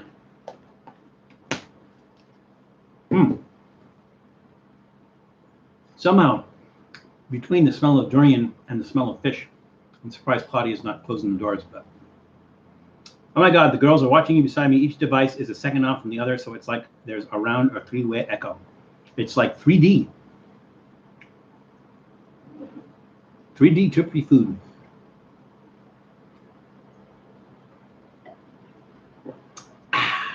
That's good. I've been really pleasantly surprised with everything we got here. You know, it's a crapshoot, especially if there's something you haven't tried before. You never really know. The only thing that was kind of a disappointing with the Lay's chips. Again, where's the chicken? And you know, it just doesn't deliver anything. But it's not bad. So everything so far has been really good. Okay, the question was, let's see. When and where was Mongolian barbecue invented? God, that's only like a 4-point-something beer. When and where was Mongolian barbecue invented? And the answers were, let's see. There were no answers. No, there was. I know there was. Let's see. Janice Yamanaka said Taiwan in 1951. Nobody else said anything. So the correct answer was Taiwan in 1951. So Mongolian barbecue is a stir-fried dish that was developed by Wu Zaonan. Zaonan. Wu Zaonan, who was a chef in Taiwan in 1951. So it has nothing to do with Mongolian whatsoever. He was going to call it Beijing, and he's in Taiwan. He was going to call it Beijing, but then he got in a little bit of trouble with the Chinese government for doing that. So he decided on something different, and he decided on Mongolian. So Mongolian barbecue, get out to one. It's only as good as the stuff that you put in it. So Janice, you are correct. Taiwan, 1951. So that goes into the deck. Let's see. Val, have you ever had chips that successfully tasted like meat? Yes, I have. Yes, I have. So if you go to Cost Plus World Market, look for Keogh's, Keoghh, I think it is. There might be a U in there, but I don't think so. I think it's Keoghh, Keogh's. It's an Irish brand of crisps, and they do some interesting flavors. They do an onion and cheese flavor. They do a shamrock flavor, which I think we did on Trippy Food, but they also do a flame grilled Irish steak flavor. and it is made with powdered meat, and it is the most. I mean, it is an. I'm trying to think of a nice way to put it as the type of experience it is, where you just kind of sit there and go, It's amazing. They're like my favorite chips of any kind to eat. Keogh's flame grilled Irish steak chips. If you can get those, get them. Find them. Get them. PBB Fire God, is there a cost plus world market near you? And if there is, get them. Absolutely go get them, and you'll see exactly what I mean. Anybody else here? Anybody else in the chat have had those? Janice, I seem to remember you saying it. You had those chips, specifically those chips before. The Irish, the flame grilled Irish steak chips. Did you have those before, Janice? Somebody in the chat said they had those before. I would have two, then turn off the sound, and you guys can listen off one device. Julie, what are you listening? Are you all on phones, or is it somebody on an iPad or something? Oh, sorry, forgot for a second. No one's on an iPad there. I have, Fire God, the prime rib chips at 7-Eleven. Oh, do they make those with meat as well, Julie? Prime rib chips at 7-Eleven. I got to check that out. I've been hearing the California panic about the potential bacon shortage. Jesse, there's like everything shortage. So I think initially there was a boba shortage, and then there was a coin shortage, but you don't eat those. Then there was the Chick-fil-A sauce shortage. There was a Chick-fil-A sauce shortage. So it's like every once in a while there's like these food shortages. They just pop up. Some for all different reasons. Some is like I think there was some shortages due to the fact that ship got stuck in the Suez Canal and other ships couldn't get through, for whatever reason. But these seem to be the years of shortages. It's kind of weird. Only thing missing for this stream is Spam and a Hawaiian plate lunch. See, I would love to do a stream where I'm eating a Hawaiian plate lunch, and eating Hawaiian stuff like that. But it's kind of like I'd have to get it to go, unless I made it myself and made it ahead of time. But then it's sitting there, and then I'm talking and eating and everything. Probably not going to be as good. I would say that I should probably do a Hawaiian plate lunch video, like a Trippy Food video, Hawaiian plate lunch. I want to get to. I think probably one of the best places in the area is in Torrance at King's Hawaiian. I think they're probably, and they have a bunch of different stuff. I would love to do like the Moco Loco.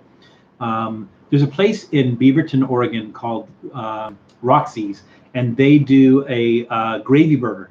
It's called a gravy burger, and basically it's the same gravy they put on the Moco Loco on a burger, and it's really, really good. But yeah, Stoner, I think I'm gonna have to do a Hawaiian themed show, but maybe not a live stream, because I don't think it'll translate well to a live stream.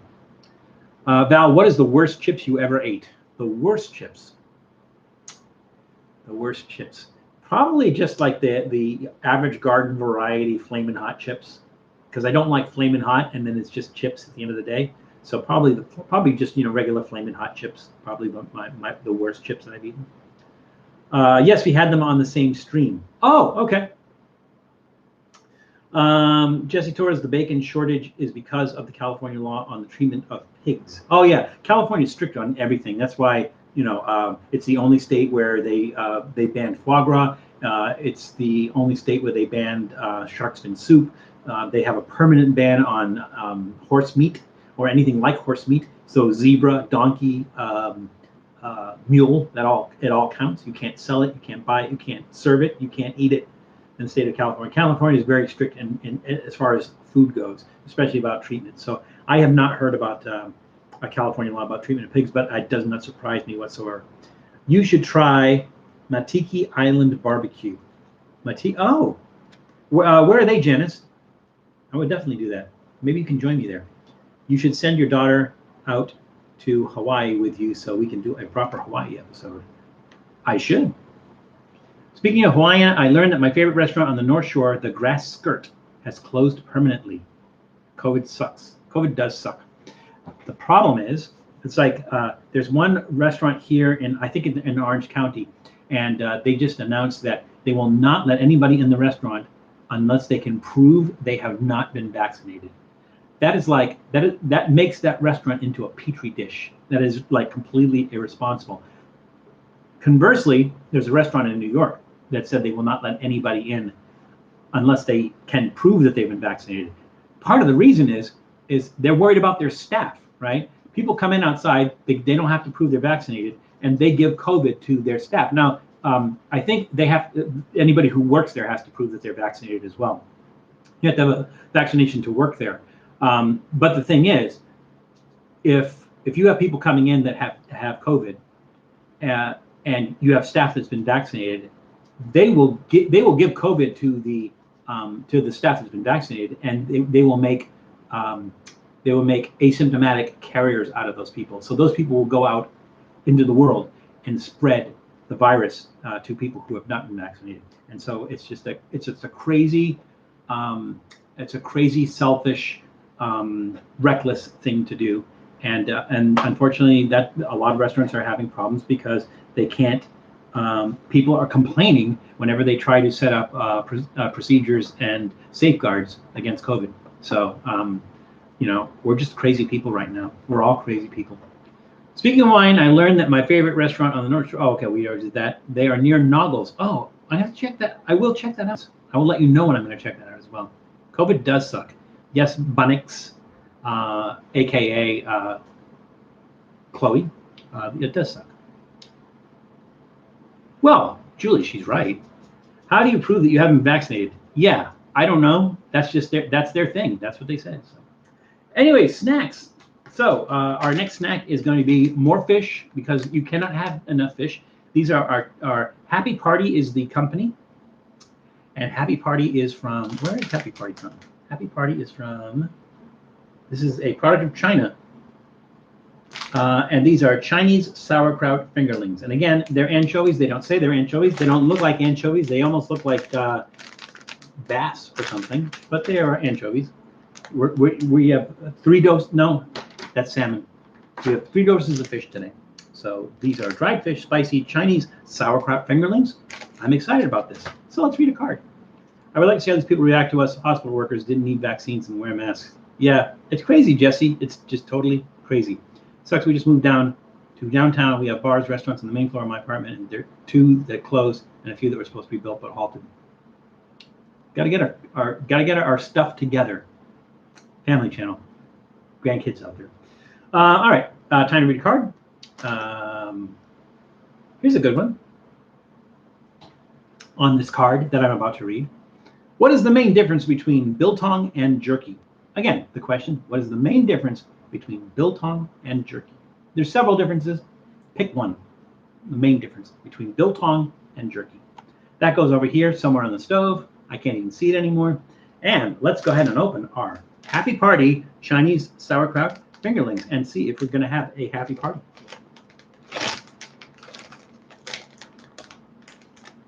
I'm smelling durian. I think it's this. It's been sitting out. It's not that. What is it? The mochi is closed. That's open. I'm smelling durian. Maybe it's me. I've never heard of Biltong, but I do enjoy jerky. I enjoy both, actually. I think we did Biltong on one of the live streams. We actually did Biltong. It was the Crave brand Biltong that we did. And they have different flavors. I think we just did the original one. Headed out to dinner all. Have an awesome week. Great to see you all. Stay safe. You too, Julie, give me a call soon. Let's catch up and give the girls a kiss for me. You should try beaver nuggets. I have had beaver, but not as nuggets. I've had like beaver stew and everything. Beaver's delicious. It's absolutely delicious. All right, individually wrapped packages. So you can put them in the kids' lunch. Little notch in there to tear it open, but it feels like I'm going to tear off a fish's head. Okay, fish sticking up there where I open up. These are kind of oily. They're a little bit gritty. Now, what is that flavor? There's chilies in here. So it does have a spice. It says pepper powder. Oh, no, chili and pepper powder. Vinegar, but it's not strong. These taste more like pizza anchovies, or like the anchovies that we're going to put on a pizza, but not as, I mean, like, Some of the real cheap anchovies are really bad. These aren't bad, but these are really strong pepper flavor as well. They're a little bit gritty. You know, they have a fish texture to them.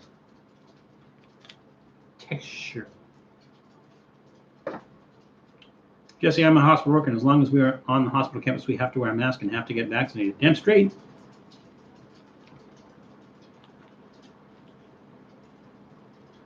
Yeah, they're a little oily. It's supposed to be vinegar. I didn't see oil on there. Oh, soybean oil, which probably explains the soy sauce flavor.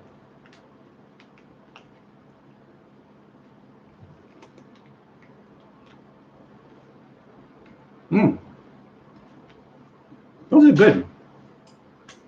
Those would be good in a salad, I think. And I like the heat. It's not something you usually get from that. That has a really nice heat. The more you eat, the more the heat comes in. That's a thumbs way up. Those are really good. Really good. Got a napkin.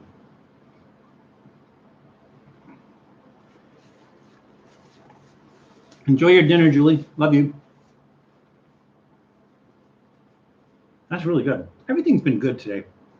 That's why I like Hawaii Supermarket. I go in there and I go in there expecting to buy like 2 or 3 things, come out with like 8 things, and they're all really good. So I try to get stuff I'm not familiar with.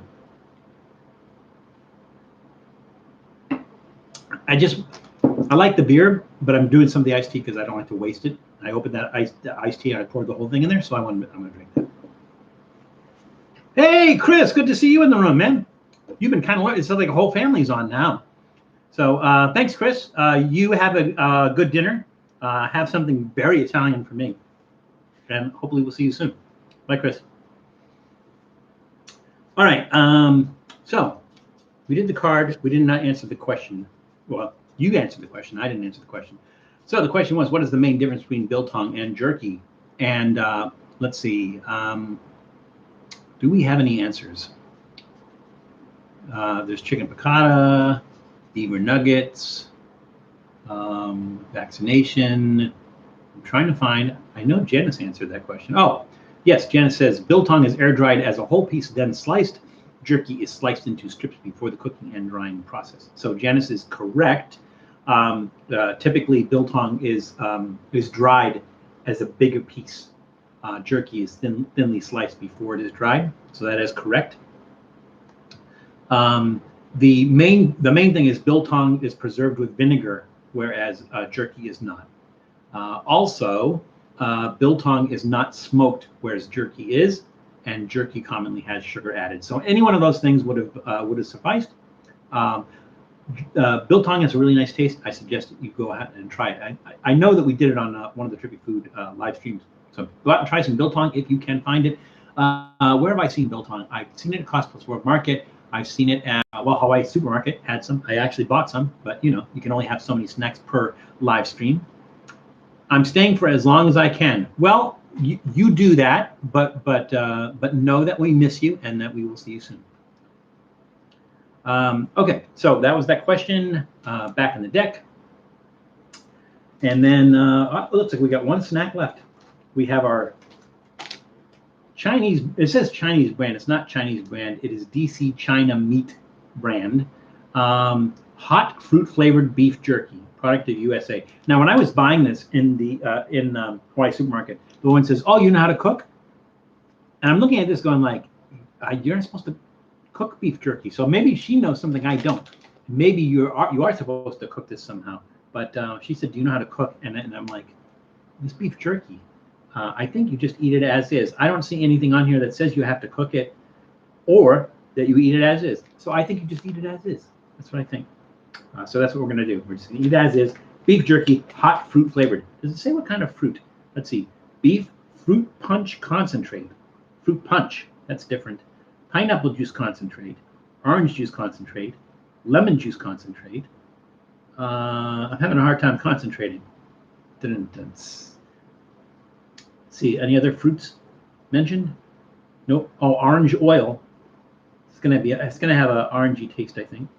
Yeah, that's it. It's not very specific, but it's fruit punch. Could be anything. They have been fermented. These have been fermented?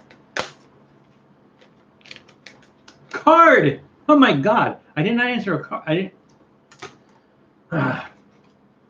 That's what happens when you do a Sunday show instead of a Saturday show. You forget to read the cards. All right, here we go.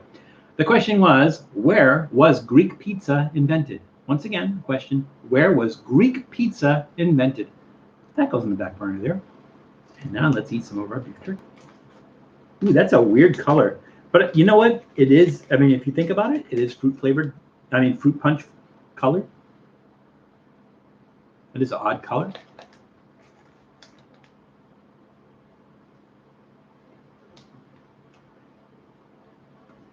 It's kind of fuzzy on the outside.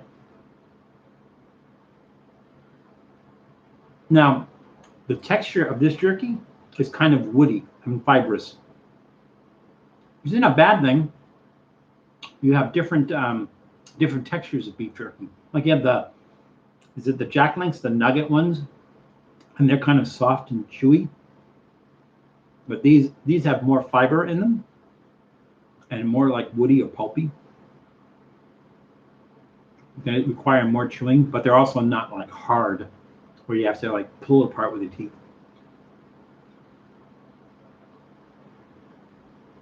Well, you got to chew these for a long time. Definitely get that fruit flavor though. It's really weird. Not bad, just weird. Like machaca. Is machaca fruit flavored?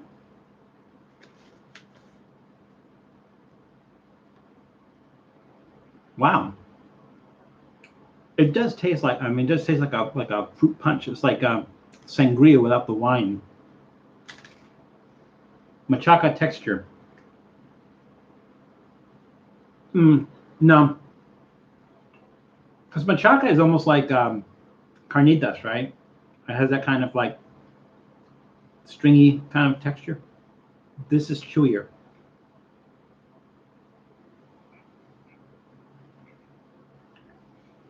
It says hot, but it's not really hot. You have to eat a lot of it. The heat comes in. It's a mild heat.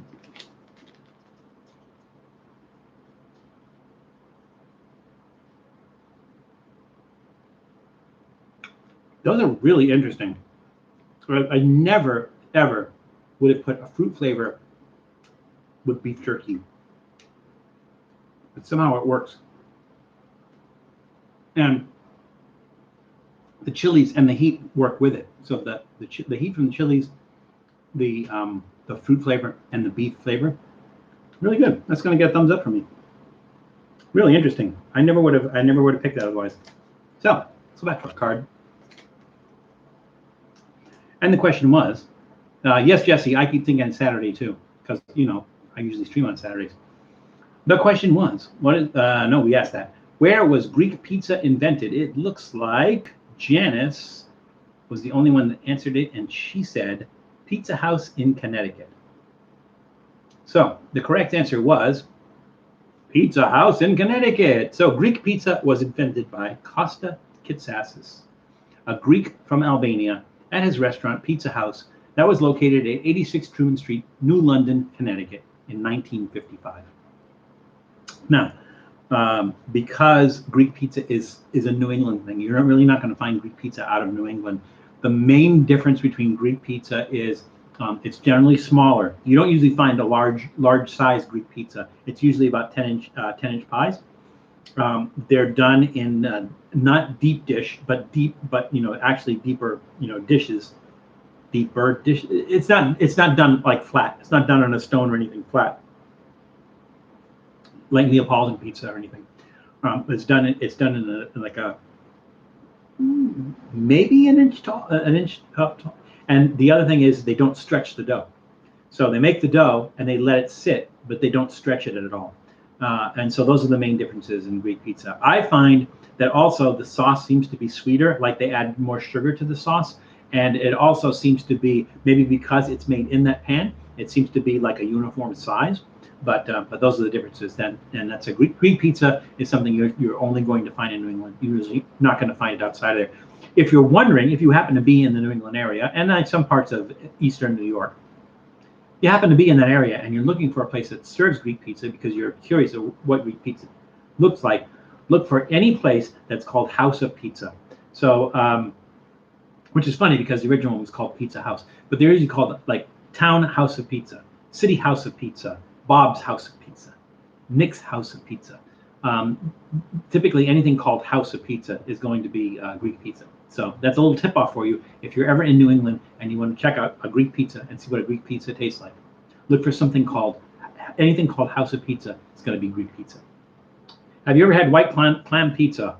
Oh, have I had white clam pizza.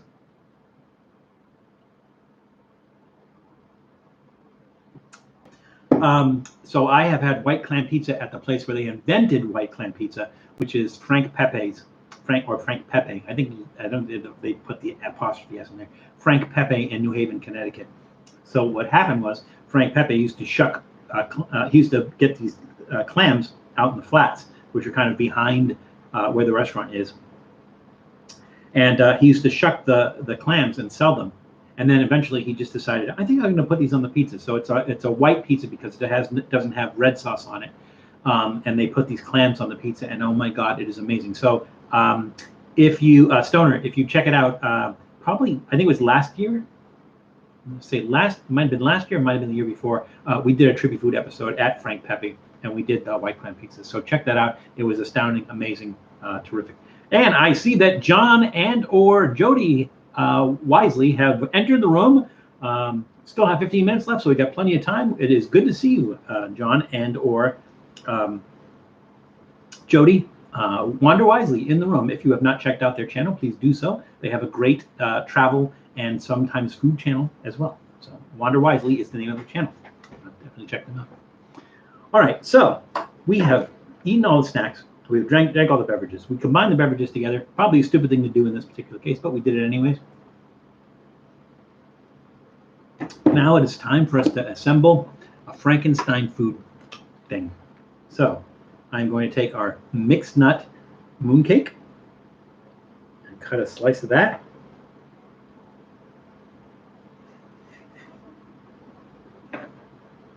Here's our slice of mixed nut mooncake. And I'm going to take a slice of our durian, what was that called again? I threw the wrapper away. I don't remember. Oh, hang on a second. Durian mung bean hopia. Hopia. We never did find out what a hopia or hopia is, and who would be eating that. So here is our durian mung bean hopia or hopia. Put that on there. I'm going to put that one on the bottom only because this the mixed nut thing is falling apart.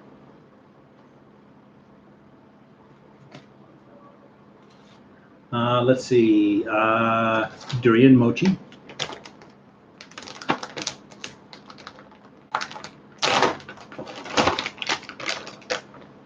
And again, all of these were very good.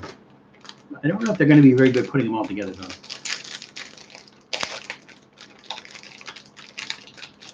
Oh, wow. Real strong smell of durian now.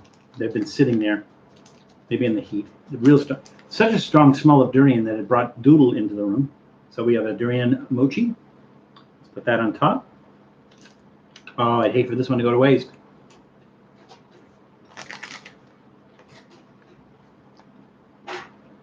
Okay.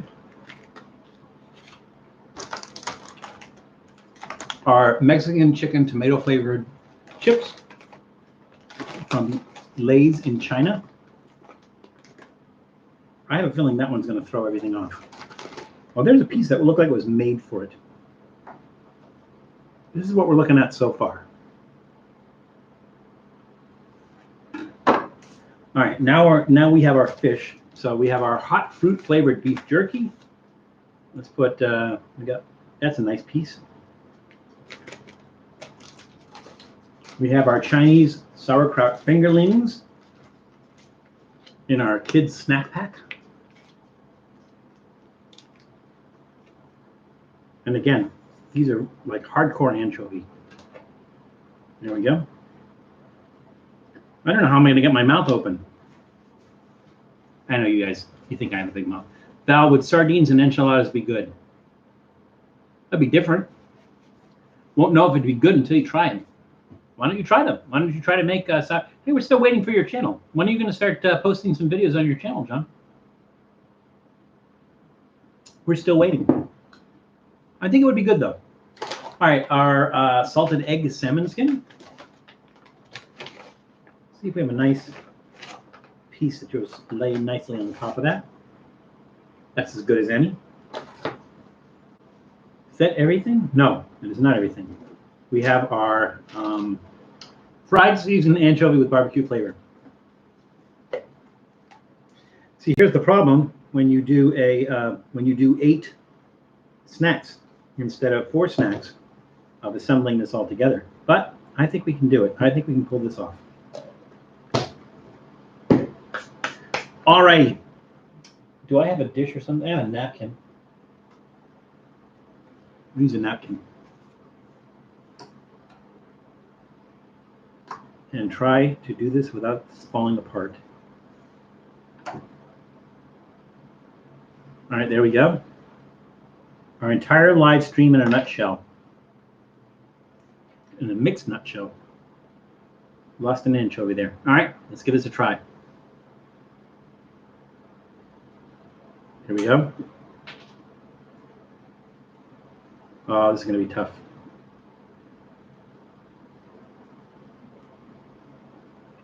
But I don't know. It doesn't look too good.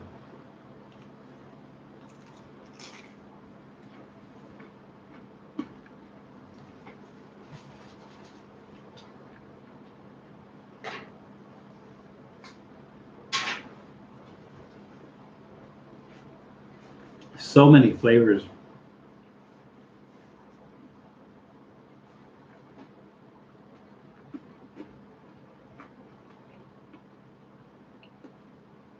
Wow. We have 2 durian things. For some reason, durian is one of the strongest flavors here. There's saltiness. I think it's from the barbecue anchovies. There's that saltiness from that. A really wide range of textures. So with the crunchiness of those anchovies and the salted fish skins, the Mexican chicken tomato flavored potato chip disappears. Can't even taste it. But the sweet stuff is really strong. The mochi.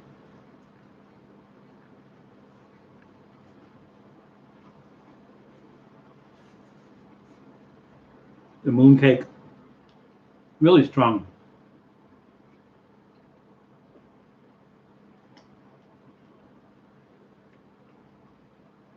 It's not bad. It's not great. I would never buy something like this all together. But it's not bad. The flavors aren't bad together.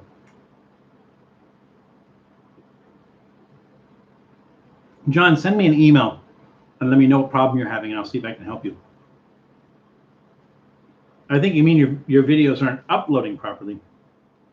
But let me see if I can give you some help with that. So send me an email and let me know exactly what problem you're having. Do a screenshot if you can.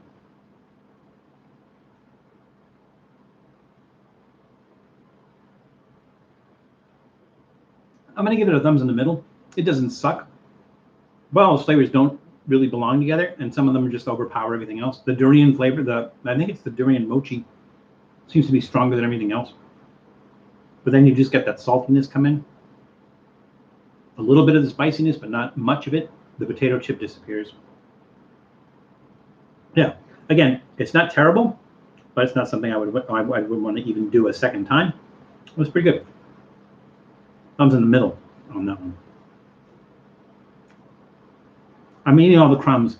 I don't like to waste things. That's just how I roll. All right, so we did all the snacks. I'm surprised. It usually takes us a lot longer than usually we're going well like close to the second hour. And this just on like 4 snacks, but we did 8 snacks and 2 beverages in that same time period. We got 10 minutes left. So I think we did pretty well. Again, this is just a small sampling of the kind of stuff that they have at Hawaii Supermarket, which is one of the reasons it's one of my favorite grocery stores to shop at. Hawaii Supermarket in San Gabriel, California. Oh, everything was really good. You know, except the fake chicken chips. And it didn't suck. Hey, Peter Griffin in the room. Good to see you, Peter. We missed you last week. Hope you are feeling better. You were quarantined, I believe. We didn't want to ask why. We thought that was personal. But anyways, if it was for a health thing, hope you are feeling better. And welcome to the room. We have 10 minutes left, Peter. Hopefully we'll make it good for you. We're just going to be shooting the breeze for the next 10 minutes because we finished all our snacks. We even put all the snacks together. I don't know if you caught that or not. I made a mess here. It's going to take hours to clean. All right, so let's see. Where did we get to? We got to Greek pizza. All right, I think that was the last one. And then we were done. So we close that. Had to work overtime, so I missed the video. Well, the benefit is that it gets recorded and it gets put up. So I think it takes 2 hours until it's fully up, but in 2 hours you'll be able to watch the whole thing. And the nice thing about that is you can even speed it up just a tiny bit, so it doesn't take the whole 2 hours. So let's talk about some of those timely things that we don't get to talk about usually. We have 10 minutes left. I think that's probably a good time to do that. So one, and let me know if I talked about, oh, hang on a second, chat is disconnected. Now, when I get that message that says the chat is disconnected, it does not mean that the stream has disconnected. And you guys are probably still watching me, but you cannot comment in the stream because it says the chat was disconnected. And I don't know why. I really don't know why. And you guys cannot tell me whether you can hear me or see. Oh, you know what? Janice, if you can, text me. Never mind, it's back. I got a piece of that.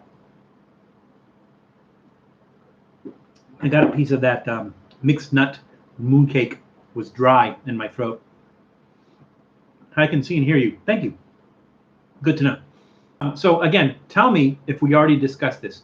Did we discuss the Kraft mac and cheese ice cream? Did we discuss that last week? Because I had these news items in a file, but I don't remember if we talked about them or not. If we did not talk about them, I will wait 1 second to see did we talk about it or not. John, you were here last week. Janice, you were here last week. Peter, you were not here last week. Stoner, you were here last week. Guys, did we talk about this last week? Mac and cheese ice cream? Yes? No? All right, I'm just going to go ahead and talk about it. You're lost if I did talk about it last week. So the company was, yes, it does sound weird, but it actually, in some ways, it sounds good and weird. The company is Van Leeuwen Ice Cream. Van Leeuwen Ice Cream decided they were going to make a Kraft mac and cheese ice cream. So it was a collaboration they did with Kraft, mac and cheese ice cream. So I think there was one location where you could actually get it, but most of it you would get it online. And it was one of those limited time only things, and honestly, it was sold out in minutes, absolute minutes. The problem with things like this is that typically happens. We tried to get that mustard beer from Colorado. There was a mustard flavored beer in Colorado. We tried to get that, and every time we did, as soon as they announced it, it sold out in minutes. Part of the problem is that people trying to make money off of it, to resell these things on eBay or to what's the word? To make it like something like only they can do and other people can't do. What they'll do is they'll do bots. So they'll send out bots, and the bots will within minutes. It's like one person has like maybe hundreds of different bots that are actually buying these things up, and they're all gone.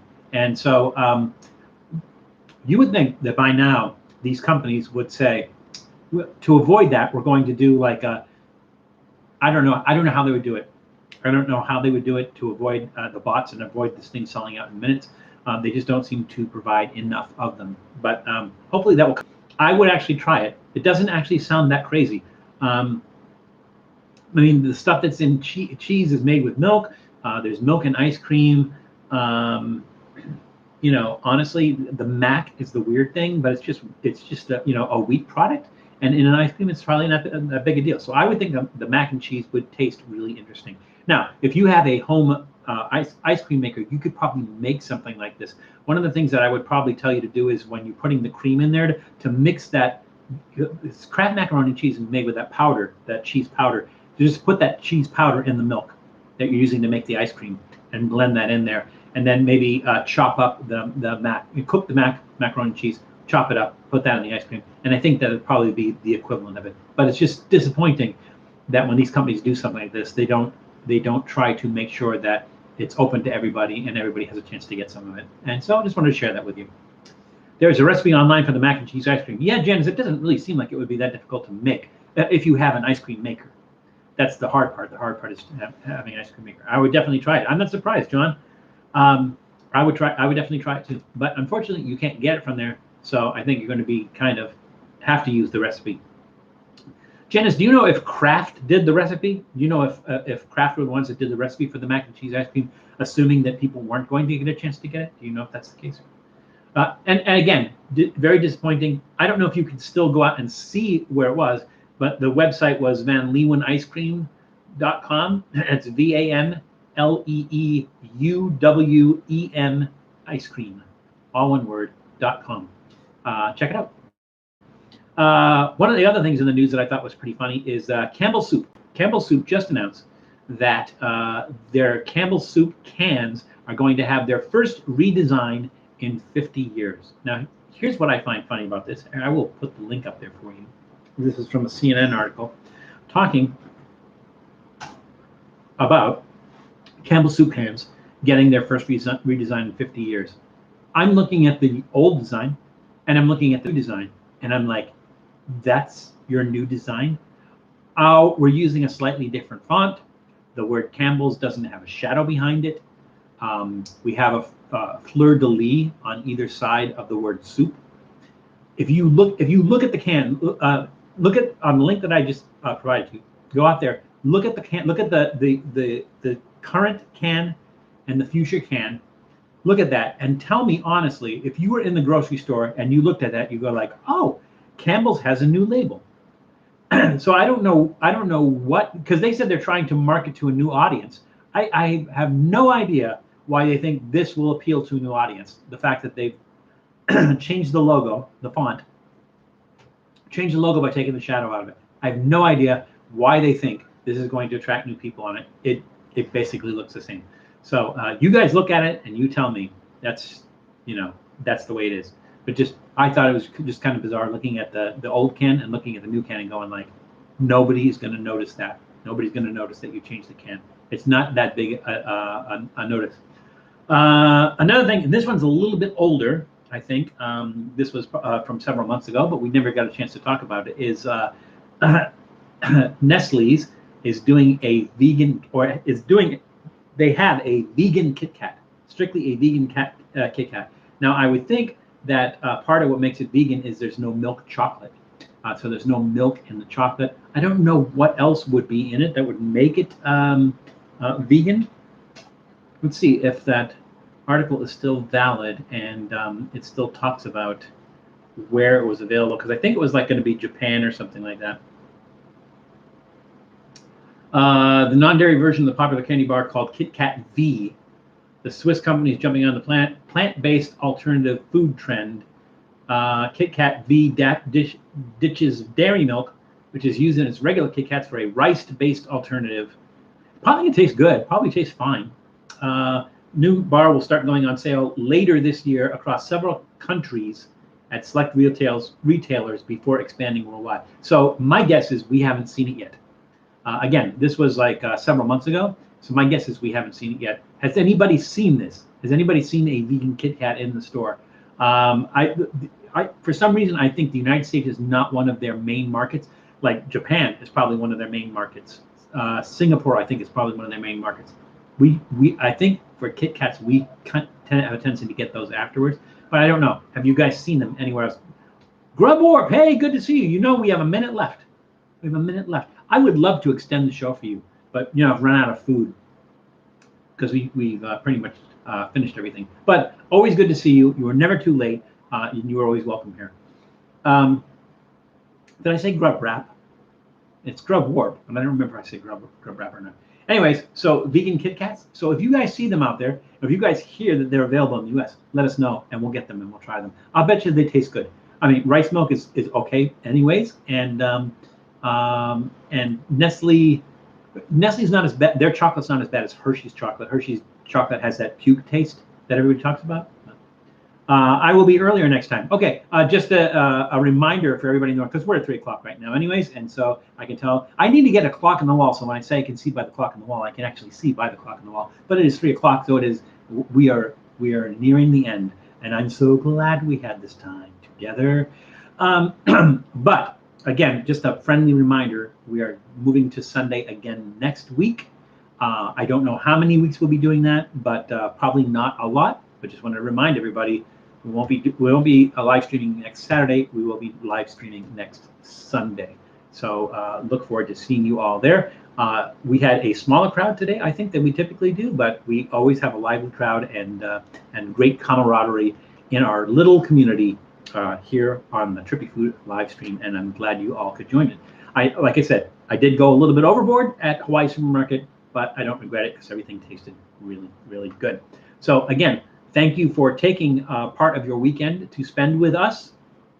I appreciate you spending your Sunday with us, and we hope to see you again really soon. But remember to take care of other people. Remember to take care of yourself. Remember to be careful because it's crazy out there, and we will see you all soon. Thanks again, everybody. We'll see you all soon.